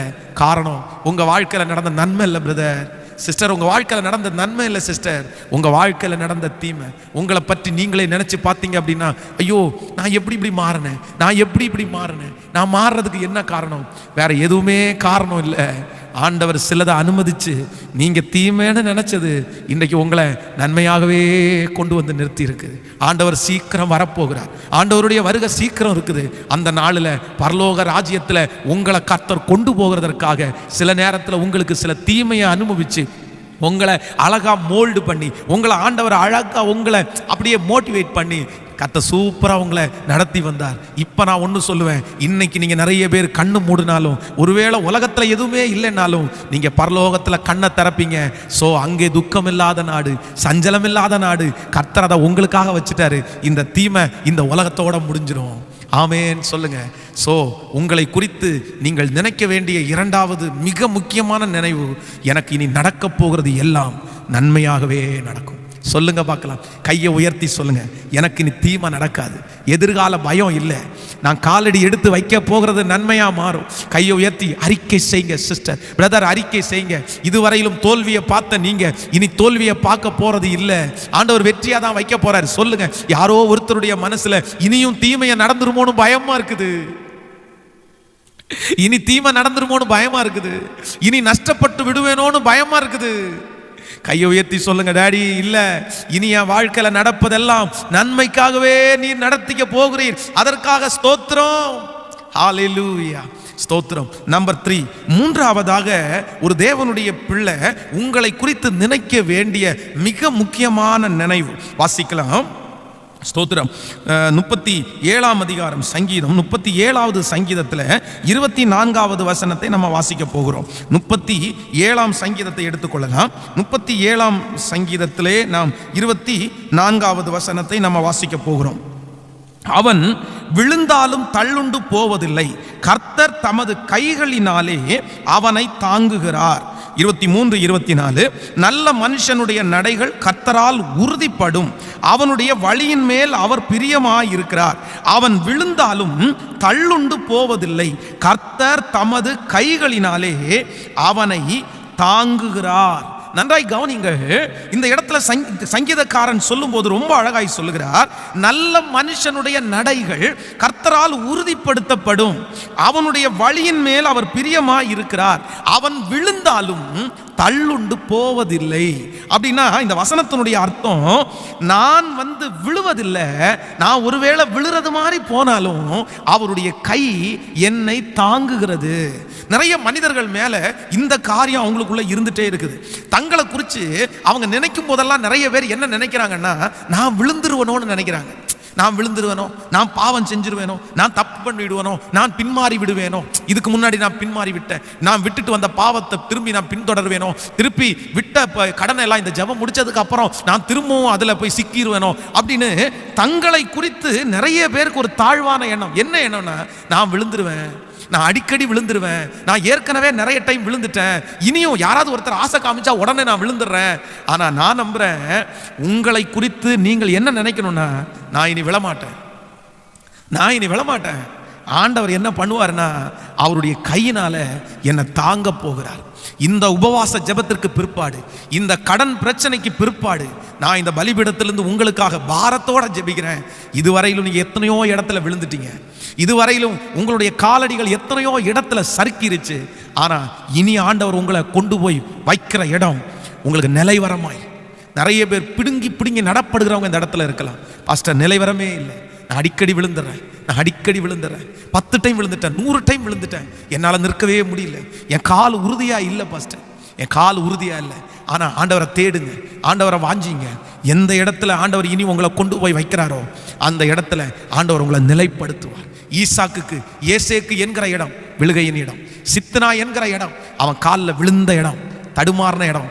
ஆனால் அவன் தன்னுடைய மனசில் இனியும் நான் காலடி எடுத்து வைக்க போகிற இடம், நான் விழுவேன்னு நினைக்கல. திரும்பவும் ஒரு துறவை தோண்டினான்.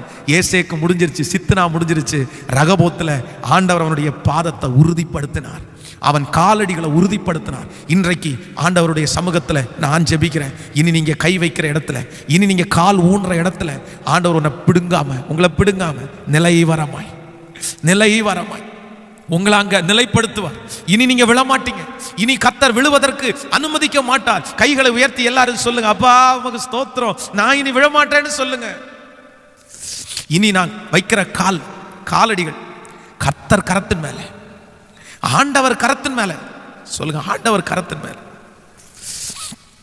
ஆண்டவர் கரத்தின் மேல என் கையை இனி ஆண்டவர் கரத்தின் மேல வைக்க போறேன். ஆண்டவர் கரத்தின் மேல. பேதுருவை குறித்து வேதம் சொல்லுது, பேதுரு ஏற்கனவே நிறைய இடத்துல விழுந்துட்டான், ஆண்டவருக்கு விரோதமாய் நிறைய தவறு செஞ்சுட்டான், ஆண்டவரை மறுதலிச்சிட்டான், சத்தியம் பண்ண தொடங்கினான், என்னென்னமோ செஞ்சுட்டான். இப்போ ஆண்டவருடைய காட்சி அவனுக்கு வருது. திரும்பவும் அவனுடைய இருதயத்தில் ஒன்னே ஒன்று மட்டும் இருக்குது, நான் திரும்ப விழுந்துருவேனோ. ஆண்டவர் அவனை பார்த்து கேட்கிறாரு, நீ விழுந்துருவியாப்பா? ஒரு டைம் சொல்லும்போது சொல்றான், நான் விழமாட்டேன். ரெண்டாவது டைம் ஆண்டவர் அவனை பார்த்து கேட்கிறான், நீ விழுந்துருவியா? ஆனா அவனே ஒரு தடுமாற்றத்தோடு சொல்றான், நீங்க தான்ப்பா அறிவீங்க. இல்லப்பா, இல்லை, அந்த பேதுரு தான் கடைசியில் ஆண்டவரை போல என்ன சிலுவையில் அடிக்காதீங்க, என்னை தலைகீழா அடிச்சிருங்க, கடைசி வரைக்கும் ஆண்டவருக்காக இரத்த சாட்சியாய் மரிக்கிறவனாய் ஆண்டவர் அவனை திடப்படுத்தினார். இந்த ஜபத்தில் இருக்கிற நிறைய பேருக்கு ஆண்டவர் இந்த வசனத்தை தீர்க்க தரிசனமாக சொல்றாரு. மகன், இதுவரைக்கும் நீங்கள் விழுந்துட்டீங்க, மகா இதுவரைக்கும் நீங்கள் விழுந்துட்டீங்க, இப்போ கூட உங்கள் மனசு நான் விழுந்துருவேனோன்னு நீங்கள் ஒன்றும் இல்லை, ஆண்டவர் உங்கள் காலடிகளை நிலைப்படுத்துவார். நீங்கள் விழமாட்டீங்கன்ற நம்பிக்கை, உங்களை குறித்து ஒரு நினைவு, இனி நான் விழமாட்டேன், ஆண்டவர் என்னை தாங்குவார். ஆமேன்னு சொல்லுங்கள். ஸோ நம்பர் 4, நான்காவதாக ஒரு காரியத்தை நம்ம வாசிக்கலாம். அதே சங்கீதம் 119வது சங்கீதத்திலே 71வது வசனத்தை நம்ம வாசிக்க போறோம். 119ஆம் சங்கீதத்தை எடுத்துக்கொள்ளலாம். 119ஆம் சங்கீதத்திலே 71வது வசனம், 71வது வசனம் வாசிக்கலாம். நான் உபத்திரவப்பட்டது எனக்கு நல்லது, ஆதலால் உம்முடைய பிரமாணங்களை கற்றுக்கொண்டேன். இன்னொரு விஷயம் கூட வாசிக்கலாம். நான் உபத்திரவப்பட்டது எனக்கு நல்லது, ஆதலால் உம்முடைய பிரமாணங்களை கற்றுக்கொண்டேன். ஆண்டவருடைய பிள்ளைகளே, இந்த இடத்துல இந்த வசனத்தினுடைய அர்த்தம் என்ன அப்படின்னா, ஒரு தேவனுடைய பிள்ளை தன்னை குறித்து நினைக்க வேண்டிய 4வது நினைவு என்ன அப்படின்னா, என் வாழ்வில் இனி நடப்பது எல்லாம் நன்மையாகவே நடக்கும். ஆண்டவர் எல்லாவற்றுக்கும் ஒரு நன்மையை வச்சிருக்கிறாரு. நீங்க உங்களை குறித்து நினைக்க வேண்டிய 4வது நினைவு என்ன அப்படின்னா, எனக்கு இனி நடக்க போறது எல்லாத்துலயுமே ஒரு நன்மை. ஒருவேளை ஒரு காரியத்திற்காக நீங்க எதிர்பார்த்துட்டு இருக்கலாம், ஒரு பிரச்சனையே உங்களுக்கு வரலாம், ஒரு நெருக்கத்திலேயே நீங்க போயிட்டு இருக்கலாம். நீங்க நினைக்கலாம், இந்த நெருக்கம், இந்த பிரச்சனை ஒரு பெரிய தீமையில என்ன கொண்டு போய் விட்டுருமோ, அவ்வளவுதான் என் வாழ்க்கையில் அது இனி நடக்க போகிறதுல கண்டிப்பா ஒரு நன்மை கூட இல்லை பாஸ்டர், அதுல நன்மையே இல்லை. நான் எப்படி இதை விசுவாசிக்க முடியும்? அதுல எந்த நன்மை இருக்குது? அந்த வியாதியில என்ன நன்மை இருக்குது? அந்த நஷ்டத்துல எனக்கு என்ன நன்மை இருக்குது? அந்த தோல்வியில எனக்கு என்ன நன்மை இருக்குது? இப்போ இந்த ஜபத்துல இருக்கிற நிறைய பேர் அதையே தான் நீங்கள் கேட்டுக்கொண்டிருக்கலாம். ஆனா உங்களை குறித்து நீங்க என்ன நினைக்கணும் அப்படின்னா, இல்ல அதுல கண்டிப்பாக ஒரு நன்மை இருக்கு. ஆண்டவர் நன்மையை வைத்திருக்கிறார். என்னை குறித்து நான் நினைக்கிறேன், என் வாழ்க்கையில் ஒரு தோல்வியே ஆண்டவர் அனுமதிச்சாலும் அதுல ஒரு நன்மையை கர்த்தர் வைத்திருக்கிறார். கைகளை உயர்த்தி ஒரு ஹல்லேலூயா சொல்லுவோம். நம்பர் 5, 5வதாக ஒரு தேவனுடைய பிள்ளைக்கு இருக்க வேண்டிய ஒரு மிகப்பெரிய தன்னை குறித்து அவர்கள் நினைக்க வேண்டிய நினைவு. சங்கீதத்திலே 85வது சங்கீதத்தை நாம் எடுத்துக்கொள்ளலாம்.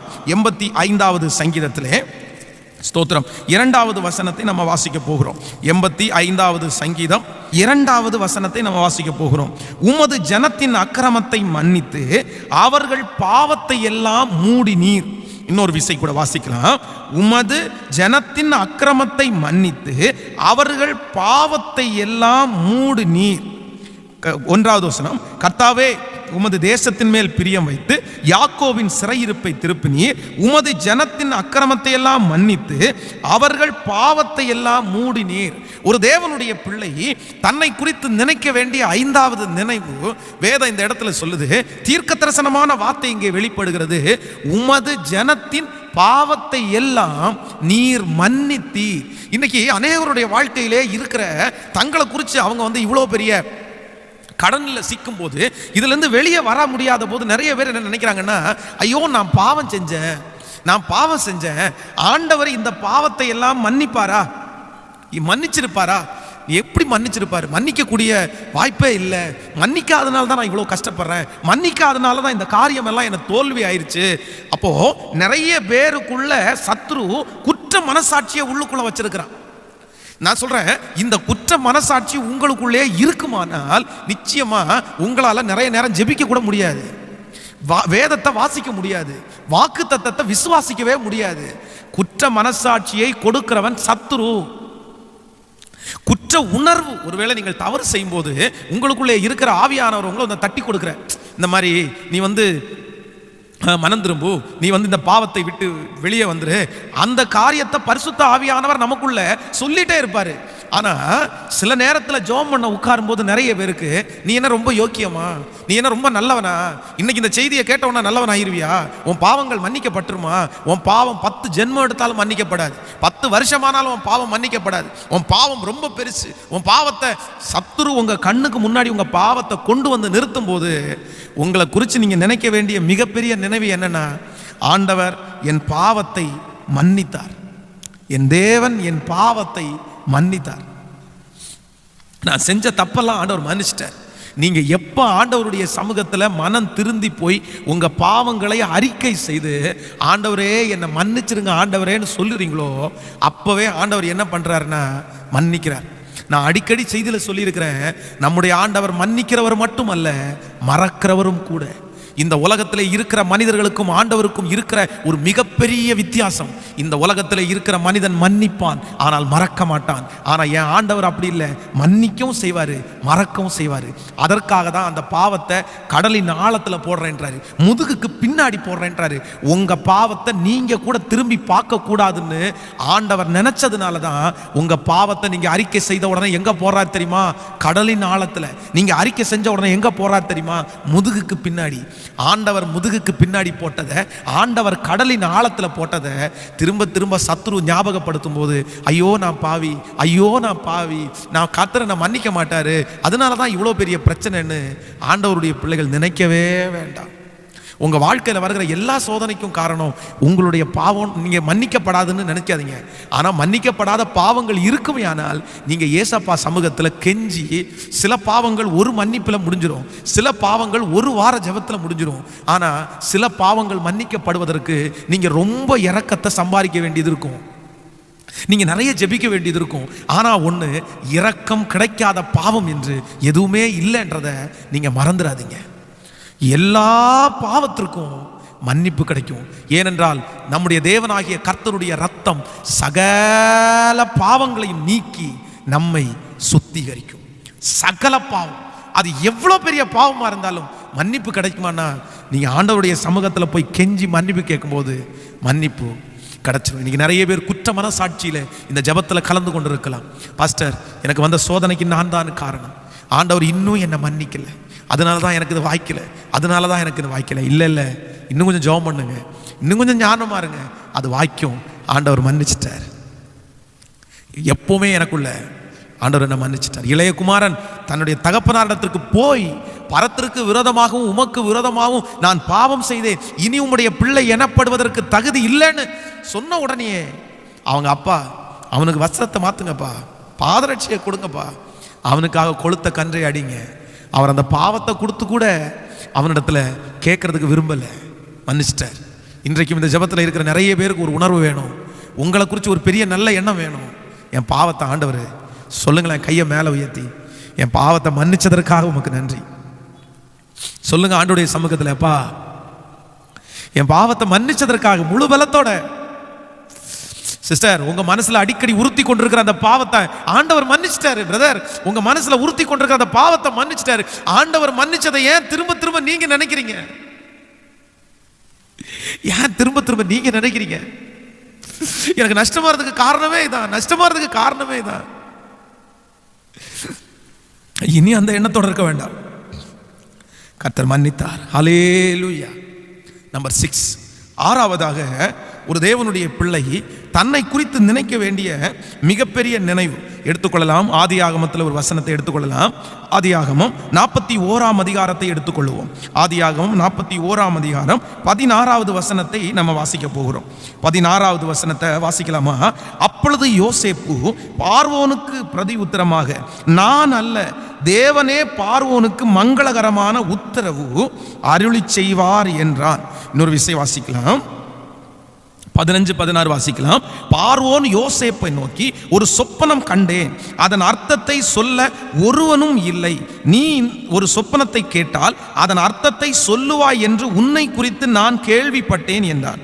அப்பொழுது யோசேப்பு பார்வோனுக்கு பிரதி உத்தரமாக, நான் அல்ல, தேவனே பார்வோனுக்கு மங்களகரமான உத்தரவு அருளச் செய்வார் என்றார்.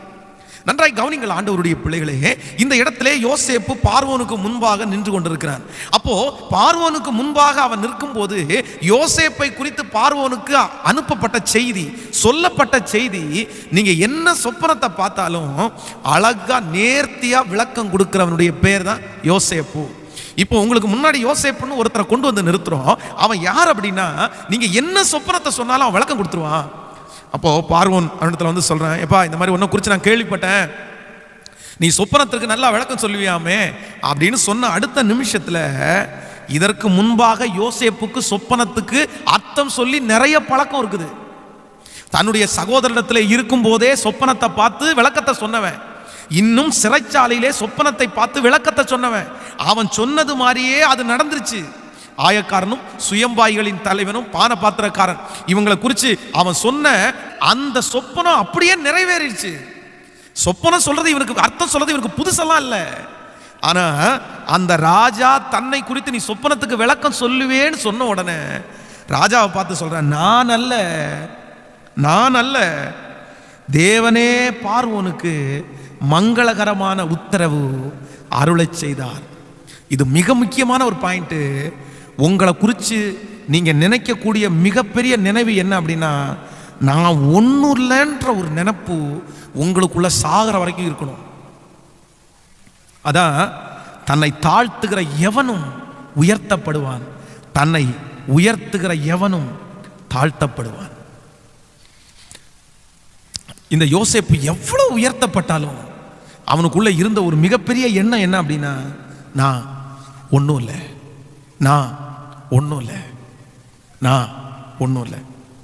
என்னால் எதுவும் செய்ய முடியாது ஆண்டவரே, நான் அவ்வளோ பெரிய தகுதி உள்ளவன் அல்லப்பா.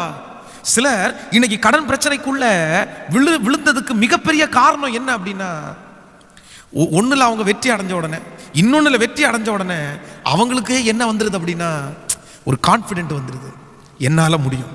நான் சொல்கிறேன், உங்களை குறித்து நல்ல நினைவு உங்களுக்கு இருக்கணும், உண்மைதான்.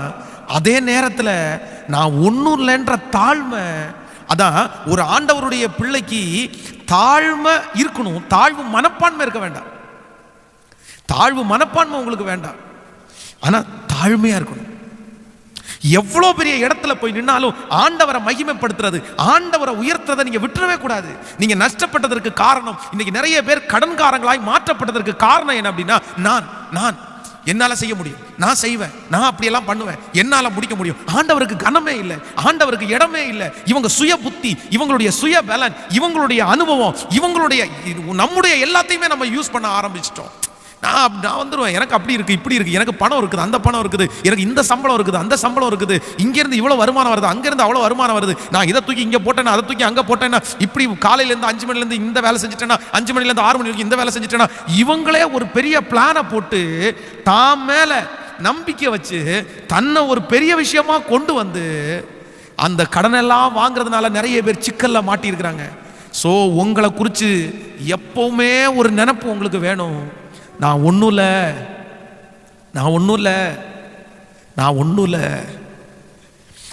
இல்லைன்றதை நீங்கள் மறந்துடவே கூடாது. ஆண்டவர் தான் இவ்வளோ பெரிய மனுஷனுக்கு முன்பாக வந்து நிற்கும் போதும் யோசேப்பு ஒன்றை மட்டும் மறக்கலை. இல்லை, எனக்கு இதுக்கு முன்னாடி சொப்பனத்துக்கு நான் நிறைய விளக்கத்தை கொடுத்துருக்கலாம், நான் சொன்ன சொப்பனங்களெல்லாம் சரியாக நடந்திருக்கலாம், நிறைய பேர் அற்புதத்தை பெற்றுக்கொண்டிருக்கலாம்.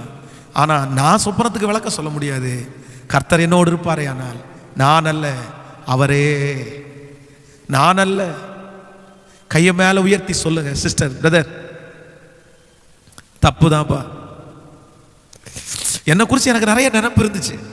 பாஸ்டர், நீங்க சொல்றது 100% உண்மை பாஸ்டர்.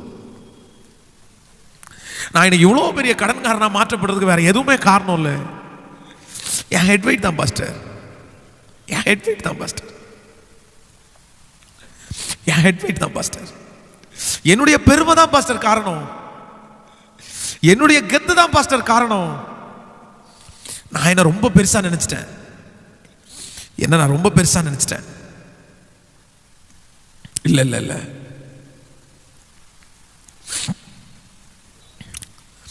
என்ன ரொம்ப பெருசா நினைச்சிட்டேன். கவனிங்க ஆண்டவருடைய பிள்ளைகளே, நீங்க கையில பிரேஸ்லெட் போறது தப்புன்னு நான் சொல்லல. நீங்க கழுத்துல மாலையை போட்டுட்டு இருக்கிறது, இல்லைன்னா ஜுவல்ஸ் வாய் போட்டு எல்லாத்தையும் தப்புன்னு உங்களை சொல்லலை. நீங்க ரொம்ப காஸ்ட்லியான ட்ரெஸ்ஸு, காஸ்ட்லியான கார் வச்சுக்க தப்பெல்லாம் நான் சொல்லலை. ஆனால் அதெல்லாம் போடும்போது உங்களுக்குள்ள நான் என்கிற எண்ணம் உங்களுக்குள்ள வந்துடவே கூடாது. அதற்காகவே நிறைய பேர் அந்த அந்த கௌரவம் இருக்குல்ல, கௌரவத்திற்காக நான் இதுக்கு முன்னாடி ஒரு இடத்துல வெற்றியாக வாழ்ந்துட்டேன், இந்த இடத்துல எப்படி நான் தாழ்ந்து போகிறது, இந்த இடத்துல குறைவாக எப்படி வாழ்கிறது, என்ன நினைப்பாங்க, அவங்க என்ன சொல்லுவாங்க, நான் அப்படி போகக்கூடாது, கடனை வாங்கி அதை எடுத்து போட்டு போகலாம். மனுஷனுக்கு முன்னாடி கெத்தாக இருந்துட்டேன், இனி சாகிற வரைக்கும் நான் கெத்தாக தான் இருப்பேன், நான் ஒரு நாள் கூட இறங்க மாட்டேன் அப்படின்னு சொல்றது வேதத்தின்படி தவறு.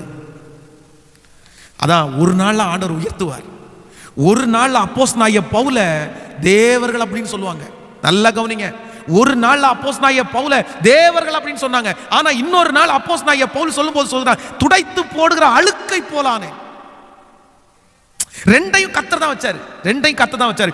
ஒரு நாள் தேவர்கள் என்ற மதிப்பையும் கர்த்தர் தான் கொடுத்தாரு, இன்னொரு நாள் துடைச்சு போடுற அழுக்க போல சிப்போ அப்படின்னு அந்த அளவுக்கு அவனை குறைவா நினைச்சாங்க. அப்பதான் சொல்றேன், நான் எந்த நிலைமையில் இருந்தாலும் மனரம்யமா இருக்க கற்றுக்கொண்டேன். வாழ்ந்திருக்கவும் எனக்கு தெரியும், தாழ்ந்திருக்கவும் எனக்கு தெரியும். பிரதர், பிரேஸ்லெட் போட்டு போறதுக்கும் உங்களுக்கு தெரியணும், அது இல்லாம போறதுக்கும் உங்களுக்கு தெரியணும். கார்ல போறதுக்கும் தெரியணும், கார் இல்லாம போறதுக்கும் தெரியணும்.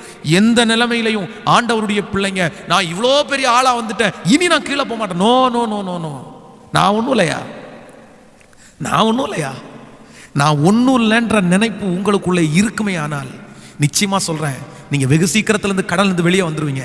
திரும்பி கடன்காரங்களா மாற்றப்படவே மாட்டீங்க. நான் என்னத்தை கொண்டு வந்தேன்,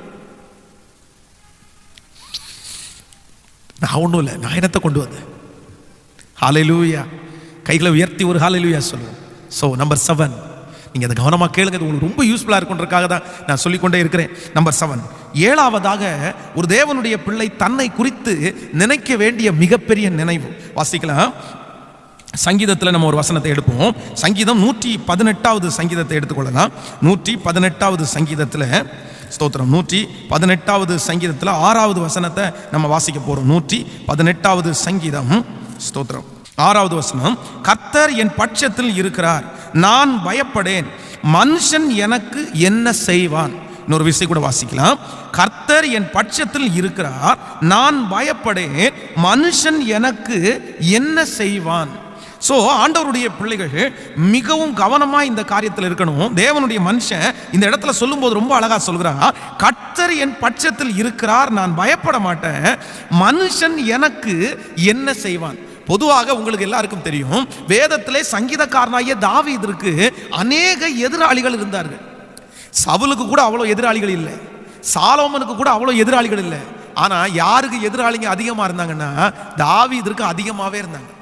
ஏன் அப்படின்னா, தாவீதுனுடைய நாட்களிலே அதிகமான யுத்தம். ஆண்டவரே சொல்லும்போது சொல்றாரு, உன் கை நிறைய பேருடைய ரத்தத்தை சிந்தி இருக்குது, அநேக நாடுகளை ஜெயித்தவன் தான் தாவீது.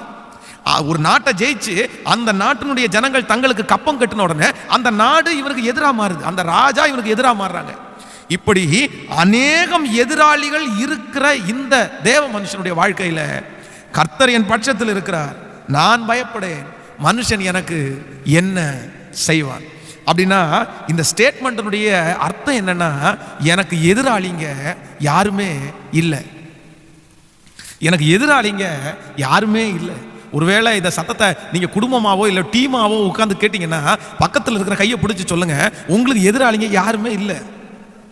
நிறைய என்ன பாஸ் இப்படி சொல்றீங்க, எனக்கு எதிராளிங்க இல்லையா, வேலை செய்யறதுக்கு இங்கேயே உட்காந்துருக்காங்க பாஸ், என் வீட்டிலே எதிராளிங்க உட்காந்துருக்கேன். ஆண்டவரே சொல்லியிருக்கிற உன் வீட்டாரே உன் சத்ரு அப்படின்றாங்கல்ல. எனக்கு நிறைய எதிராளிங்க, எனக்கு நிறைய பேர் இருக்காங்க.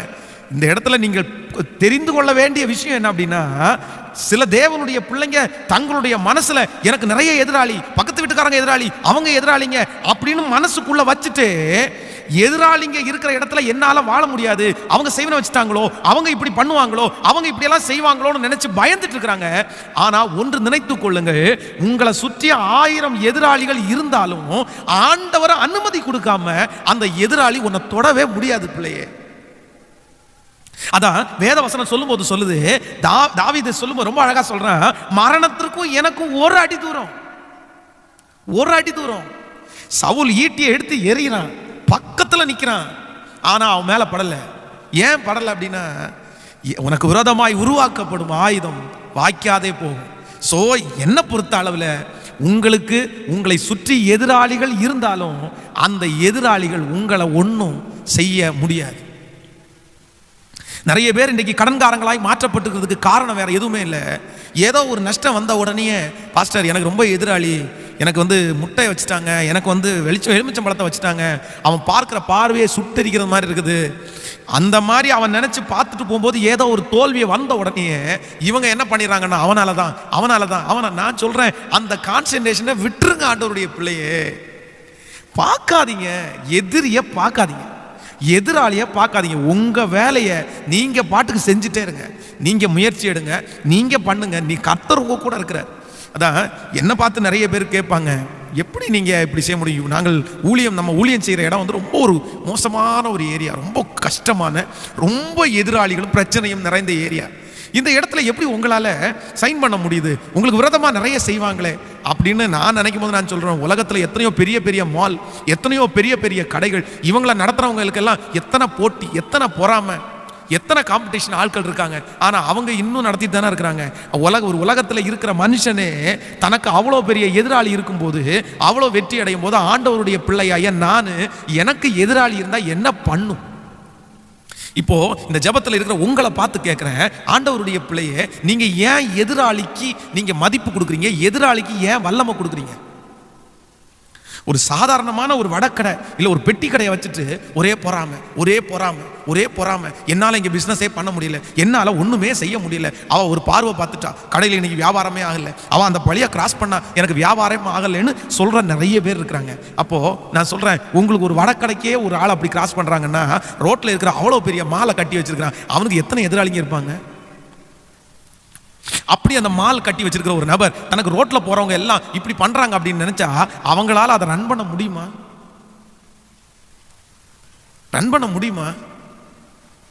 முடியாது. நான் சொல்றேன், ஒரு உலகத்துல இருக்கிறவன் பயப்பட்டா கூட பரவாயில்ல, எதிராளியை பார்த்து உலகத்துல இருக்கிற நபர் பயப்பட்டா கூட பரவாயில்ல, ஆனா ஆண்டவருடைய பிள்ளைங்க பயப்படலாமா? நிறைய ஆண்டவருடைய பிள்ளைங்க வேதத்தை சுமக்கிறவங்க எனக்கு செய்வனை செஞ்சுட்டாங்க, மாந்திரிகம் பண்ணிட்டாங்க, இப்படி அவங்களுக்கு பண்ணாத மாந்திரிகமா? நான் சொல்றேன், உங்களுக்கு மாந்திரிகம் பண்ணா ஒரு வடை தாங்க கிடைக்கும், அவனுக்கு மாந்திரிகம் பண்ணா கோடி கிடைக்கும். நீங்க பெருசா அவனுக்கு பெருசா?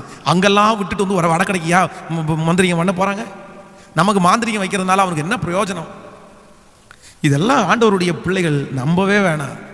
இன்றைக்கு இந்த ஜபத்துல உங்களை குறித்து நீங்கள் நினைக்க வேண்டிய நினைவு, எனக்கு எதிரிங்க யாருமே இல்லை. ஏன்னா எனக்கு அப்படிப்பட்ட எதிரிகள் என்னை சுற்றி இருந்தாலும் எனக்கு பாதுகாப்பான கர்த்தர் இருக்கிறார். என்னை சுற்றி வேலி அடைக்கப்பட்டிருக்கிறது. அந்த வேலியை மிஞ்சி, அந்த கர்த்தரை மிஞ்சி ஒரு பயம் என்ன தொட முடியாது. அதான் ஆண்டவர் சொல்லும் போதே சொல்லுகிறார், உன்னை தொடுகிறவன் என் கண்மணியை தொடுகிறான். உன்னை தொடுகிறவன் சிமேயு தாவீதை பார்த்து தூசிக்கும் போது அவன் சொல்றான், ஐயா இவ்வளவு பெரிய எதிரி இருக்கிறான், அவனை ஒரே வெட்டா வெட்டி அந்த எதிரியை கொன்றுவோம். விட்டுறா, அவன் தூசிக்கணும்னு கர்த்தர் அனுமதிச்சிருக்கிறாருடா, அவன் எனக்கு எதிராய் பேசணும்னு ஆண்டவர் பர்மிஷன் கொடுத்துட்டாரு, விட்டுரு. சோ எதிரிகள் உங்களுக்கு விரோதமா ஏதாவது செய்கிறார்கள் என்றால் கூட ஆண்டவர் பர்மிஷன் கொடுத்துருக்கிறதுனால தான் அவங்க அப்படி வாலாட்டுறாங்க. நீங்க எதிரியை பார்க்க கூடாது, நீங்க ஆண்டவரை மட்டும்தான் பார்க்கணும். இப்படி திரும்பி எனக்கு எதிராக வந்துட்டியா அப்படின்னு இவனுக்கு விரோதமா போராடுறதை விட்டுட்டு நம்ம போராட வேண்டியது அங்க. டாடி என்ன டாடி அமைதியாக இருக்கிறீங்க, விட்டுட்டீங்களா, பார்த்துட்டு இருக்கிறீங்களா, சும்மா இருக்கிறீங்களா, பாருங்க டாடி ஓவராக பேசிட்டு இருக்கிறான், ரொம்ப பண்ணிட்டு இருக்கிறான் டாடி, என்னென்னமோ பண்ணிட்டு இருக்கிறான், நீங்கள் இன்னும் அமைதியாக இருக்கிறீங்க, இந்த யுத்தம் என்னுடையதல்ல, இந்த யுத்தம் உங்களுடையது, இந்த யுத்தத்தை நடத்த போகிறவன் நான் என்றெல்லாம் ஆண்டவர் சொல்லி இருக்கிற வார்த்தையை கர்த்தரிடத்துல சொல்லணும். இப்போ சொல்லுங்க கையை உயர்த்தி, எனக்கு எதிரிங்க யாருமே இல்லை. நிறைய பேருக்கு புரியுதா என்னன்னு தெரில. சொல்லுங்க கையை மேலே உயர்த்தி, எனக்கு எதிரி நான் மட்டும்தாங்க. நான் சொல்கிறேன், உங்களுக்கு எதிரி நீங்கள் மட்டும்தான், வேற யாருமே கிடையாது. வேதத்தில் இஸ்ரவேல் ஜனங்கள் அப்படியே அணி அணியாக நடந்து வந்துட்டு இருக்காங்க பாருங்களேன். அப்போ பாலாக்கு என்கிற ராஜா பிலேயாம் இடத்துல கூலி பேசுவார். நீங்கள் ஒன்று பண்ணுங்க, நான் உங்களுக்கு என்ன வேணாலும் தரேன், ஒரு கூட்டம் ஜனங்களை எனக்காக சபிக்க முடியுமா அப்படின்னு கேட்குறாரு. சரி வரேன் அப்படின்னு போவார். போய் நின்று பார்த்தா அத்தனையும் தேவனுடைய பிள்ளைங்க. ஐயோ எப்பா, நீ யார் வேணாலும் சபிக்கலாம், ஆண்டவருடைய பிள்ளைகளை சபிக்க முடியாது, இவங்களுக்கு யாரும் எதிராக போக முடியாதுப்பா, அவங்களுக்கு நம்ம என்ன சொன்னாலும் பலிக்காதுப்பா. ஆனாலும் பாலாக்கு சொல்லுவான், நீ ட்ரை பண்ணி பாரு, ஏதாவது நடக்குமான்னு பாவம், எங்களால் தீர்க்கதரிசிங்களால் முடியலை, நீங்கள் அவங்களுடைய தீர்க்கதரிசி, நீ ஒரு சாபம் போட்டால் நடக்குமான்னு பாரு. ஆனால் இவன் ஒரு கண்டிஷன் சொல்லிட்டான், இதை பாரு, நான் வாயை திறந்து சொல்லுவேன், சொல்லும் போது சாபம் தான் பேசுவேன், மனசுக்குள்ள சாபத்தை வச்சு வாயை ஓப்பன் பண்ணி பேசுவேன், ஆனால் அது ஒருவேளை ஆசீர்வாதமாக வந்துருச்சுன்னா என்ன ஒன்றும் கேட்கக்கூடாது. இவன் வாயை திறந்து மனசுக்குள்ள சபிக்கிற வார்த்தை வந்தா ஆசீர்வாதமாக வந்துட்டு இருக்குது. இவனுக்கு கோவம் வரும், உங்களை சபிக்க சொன்னா ஆசீர்வதிக்கிறீங்க, நான் என்ன பண்ண முடியும், இந்த ஜனங்களை யாரும் சபிக்க முடியாது, இந்த ஜனங்களுக்கு யாரும் எதிரி இல்லை, சரி இவனோட அழிக்கிறதுக்கு என்னதான் பண்ணணும். அந்த பாலாக்கிட்ட பிழையாம் ஒரு நாசுக்கான ஒன்று சொல்லுவான், இவங்களை அழிக்கணும்னா ஒன்னே ஒன்று மட்டும்தான்ப்பா, உங்கள் ஊரில் இருந்து 10 அழகான பொம்பளை ஆட்களை உள்ள அனுப்பிடுங்க, அவ்வளோதான். அவர்களோட சேர்ந்து அவங்க தப்பு பண்ணி பாவம் செய்து ஆண்டவருடைய கோபம் அவங்க மேலே வந்துருச்சுன்னா அவங்க தன்னை போல அழிஞ்சிருவாங்க. அதான் நான் சொல்லுவேன், ஆண்டவருடைய பிள்ளைகளை அழிக்கவே முடியாது. நிறைய பேர் நம்ம ஐயா கூட ரொம்ப அழகாக பாடுது, கிறிஸ்தவனை டிஸ்டர்ப் பண்ணாதே, அசால்ட்டாக எண்ணி வீடாதே, அவன் கொட்டை கொட்டை உயருவான், வெட்ட வெட்ட வளருவான், கொட்டை கொட்டை உயருவான், வெட்ட வெட்ட வளர். உண்மைதாங்க, உண்மைதாங்க. நமக்கு ஆண்டவருடைய பிள்ளைகளை தேவ சபையினுடைய சரித்திரத்தை வாசிச்சு பாருங்க. எப்பெல்லாம் தேவனுடைய சபை நெருக்கப்பட்டதோ அப்பெல்லாம் பார்த்தீங்கன்னா பெரிய வளர்ச்சி அடைஞ்சிருக்கு. நம்மளை நெருக்கிட்டாங்கன்னா நம்ம வளர்ந்துருவோம். இஸ்ரவேல் ஜனங்களை பாருங்க, எப்ப இஸ்ரவேல் ஜனங்களை அதிகமாய் நெருக்கினாங்களோ அப்பதான் இஸ்ரவேல் ஜனங்கள் பலுகி பெருகினார்கள். அதனால ஒரு நெருக்கம் உங்களுக்கு வருதுன்னா உடனே நினைச்சுக்க, நீங்க பெருக பண்ண போறீங்க. யாரா இருந்தாலும் சரி, ஆண்டவர் உங்களை ஆசீர்வதிக்க போறார். ஏன்னா நெருக்கம் வந்த உடனே நம்ம எங்க போயிடுவோம் தெரியுமா? இந்த லாக்டவுன் வந்த உடனே நிறைய பேர் நம்ம ஆண்டவருடைய பாதத்தை பிடிக்க ஆரம்பிச்சிட்டோம். ஆண்டவருடைய பாதத்தை பிடிச்சிட்டோம்ல, இனி ஆண்டவர் நடத்துறது வேற லெவல்ல இருக்கும், வித்தியாசமா இருக்கும், ரொம்ப நல்லா இருக்கும், இனி உயர்வு தான். ஸோ இந்த லாக்டவுன் ஒரு விதத்தில் நிறைய பேருக்கு நன்மையாக தான் முடிஞ்சிருக்குது. ஆண்டவரை தேடுறோம்ல, ஆண்டவரை தேட ஒப்பு கொடுத்தோம்ல. ஸோ ஆண்டவருடைய பிள்ளைகளுக்கு எதிரி வேற யாருமே இல்லை. இஸ்ரவேல் ஜனங்கள் மாண்டு போறதற்கு அவங்களே தான் காரணமானாங்க. நீங்க செஞ்ச பாவம், நீங்க செய்யற தப்பு தான் நமக்கு எதிராக நிற்குமே தவிர நமக்கு விரோதமாக யாரும் ஒன்றும் பண்ண முடியாது. ஸோ நம்மை குறித்து நமக்கு நினைக்க வேண்டிய 7வது ரொம்ப பெரிய நினைவு என்னன்னா, எனக்கு எதிரிங்க யாருமே இல்லை. நிறைய பேர் இதனாலேயே வேலை செய்யலை, இதனாலேயே நிறைய பேர் எதுவுமே பண்ணலை. உங்களோடு அவர்களோடு இருப்பவர்களை பார்க்கலும் உங்களோடு இருக்கிறவர் பெரியவர். ஆமேன், ஆமேன். கையை உயர்த்தி சொல்லுங்க பார்க்கலாம், எனக்கு எதிரி யாருமே இல்லை. சொல்லுங்க. ஏன் அப்படின்னா, எனக்குள்ளே இருக்கிறவர் பெரியவர். எனக்கு விரோதமாய் வருகிற எல்லா எதிரிகளை விட எனக்குள்ளே இருக்கிற இயேசு பெரியவர். சொல்லுங்க சத்தமா, எனக்குள்ளே இருக்கிற இயேசு பெரியவர். ஹalleluya, praise the Lord, ஆமென். 8வதாக ஒரு தேவனுடைய பிள்ளையினுடைய வாழ்க்கையிலே அவர்கள் தங்களை குறித்து நினைக்க வேண்டிய மிகப்பெரிய நினைவு என்ன அப்படின்னா, ஸ்தோத்திரம். வாசிக்கலாம். 1 யோவான் 4வது அதிகாரத்தில் 4வது வசனத்தை நம்ம வாசிக்க போறோம். 1 யோவான் 4வது அதிகாரம் 4வது வசனம் வாசிக்கலாமா?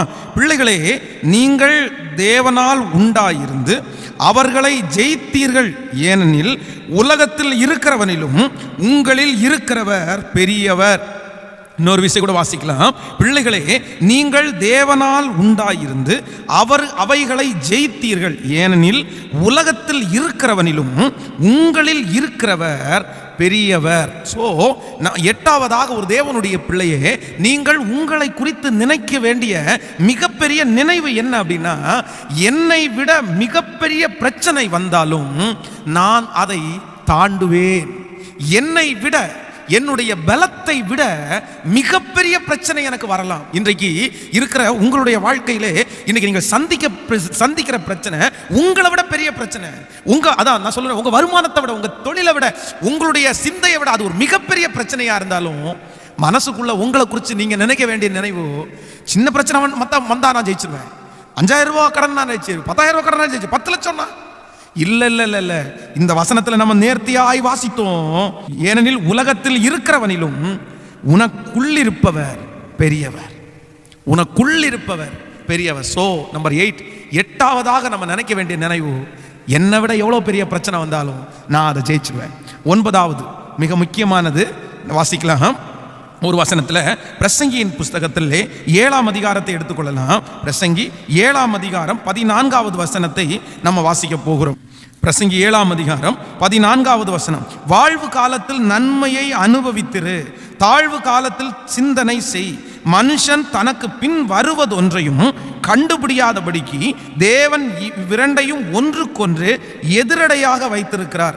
வாழ்வு காலத்தில் நன்மையை அனுபவித்திரு, தாழ்வு காலத்தில் சிந்தனை செய், மனுஷன் தனக்கு பின் வருவதொன்றையும் கண்டுபிடிக்காதபடி தேவன் இவ்விரண்டையும் ஒன்றுக்கொன்று எதிரடையாய் வைத்திருக்கிறார். அப்படின்னா ஆண்டவர் இந்த இடத்துல மிக அழகாய் ஒரு வார்த்தை சொல்லுகிறார். ஒரு தேவனுடைய பிள்ளையினுடைய வாழ்க்கையிலே எதுவும் நிரந்தரம் இல்லை என்கிறத அவங்க அறிஞ்சிருக்கணும். உங்களை குறித்து நீங்க நினைக்கிற நினைவிலே மிகப்பெரிய நினைவு என்ன அப்படின்னா, எனக்கு எதுவுமே நிரந்தரம் இல்லை. இன்னைக்கு நிறைய பேருக்கு ஏன் நமக்கு பிரச்சனை அப்படின்னா, நிரந்தரம்னு நினைக்கிறோம். இல்ல இல்ல, எதுவுமே நிரந்தரம் இல்லை. எதுவுமே நிரந்தரம் இல்லை அப்படின்னு சொன்னா உங்களுடைய ஆசீர்வாதங்களை மட்டும் நான் சொல்லல, உங்களுக்கு இப்பொழுது நீங்கள் கடந்து போகிற பிரச்சனை கூட நிரந்தரம் இல்லை. அதான் உலகத்தில் இருக்கிறவங்க எல்லாருமே சொல்லுவாங்கல்ல, இதுவும் கடந்து போகும், இதுவும் கடந்து போகும். உலகத்தில் இருக்கிறவங்க இதுவும் கடந்து போகும்னு சொன்னாலும் நான் நம்புறேன், வேதத்தின் அடிப்படையில் நம்ம பார்த்தோம்னா ஆண்டவர் சொல்றாரு, இது உன்னை விட்டு போயிருப்பா, கொஞ்ச காலம், கொஞ்ச காலம். சோ என்னை குறித்து நான் நினைக்க வேண்டிய மிகப்பெரிய நினைவு, எனக்கு இந்த போராட்டம் நிரந்தரம் அல்ல, இந்த வறுமை நிரந்தரம் அல்ல, இந்த பண கஷ்டம் நிரந்தரம் அல்ல, இந்த கடன் நிரந்தரம் அல்ல. எல்லாரும் சத்தமாய் ஆமென் என்று சொல்லுங்கள். இந்த சூழ்நிலை உங்களுக்கு நிரந்தரமானதல்ல, வெகு சீக்கிரத்தில் இதை மாற்றுவேன் என்று வாக்கு கொடுக்கிறார். நம்மை குறித்து நாம் நினைக்க வேண்டிய நினைவிலே மிகப்பெரிய நினைவு அதுதான், நிரந்தரம் இல்லை. நீங்க நிறைய பேர் இந்த சத்தியத்தை கேட்கிறவங்க நிரந்தரம் ஆயிருமோன்னு நினைச்சிட்டு இருக்கலாம். எங்க அப்பாவுக்கு அது நிரந்தரம் ஆயிருச்சு, எங்க அம்மாவுக்கு நிரந்தரம் ஆயிருச்சு, எங்க அப்பா சாகிற வரைக்கும் அதிலே இறந்தாரு, எங்க அம்மா போயிருந்த வரைக்கும் அதிலே தான் போனாங்க, நானும் என் வாழ்க்கையில முடிகிற வரைக்கும் இப்படி ஆயிருமோன்னு பயப்பட்டு இருக்கிறீங்களா? ஆண்டவர் இன்றைக்கு உங்களை குறித்து நினைக்க வேண்டிய நினைவு என்ன அப்படின்னா, இல்ல இல்ல இல்ல இல்ல இல்ல, அது தொடராது, அது நிரந்தரம் இல்ல, அது நிரந்தரம் இல்ல. எனக்கு தோல்வி நிரந்தரம் இல்ல, ஜெயம் நிரந்தரம். எனக்கு வறுமை நிரந்தரம் அல்ல, எனக்கு செழிப்ப நிரந்தரம் மாக்கிற ஒரு தேவன் என்னோடு இருக்கிறார். சோ என்னை குறித்து நான் நினைக்க வேண்டிய 9வது நினைவு, எதுவும் நிரந்தரம், நான் கடந்து போற கஷ்டம் எனக்கு நிரந்தரம் இல்ல இல்ல. சங்கீதக்காரனாகிய தாவீதுக்கு அது தெரியும், யோசேப்புக்கு அது தெரியும், உபத்திரவத்தை சந்தித்த நெகேமியாவுக்கு அது தெரியும், எல்லாருக்குமே தெரியும். சீக்கிரத்தில் அதான் பாடல் பாடும்போது கூட ஐயா ரொம்ப அழகா பாடுறாருல, அதி சீக்கிரத்தில் நீங்கி விடும் இந்த லேசான உபத்திரவோ, சீக்கிரத்தில் நீங்கிடும், சீக்கிரத்தில் நீங்கிடும். நம்பர் 10, 10வது கடைசியானது, நம்மை குறித்து நாம் நினைக்க வேண்டிய 10வது நினைப்பு என்னன்னா, ஐ ஆம் ஸ்பெஷல், நான் விசேஷமானவன், நான் விசேஷமானவன். எபிரேயர் 2ஆம் அதிகாரத்திலே 4வது வசனத்தை நீங்கள் வாசிப்பீர்களே ஆனார்.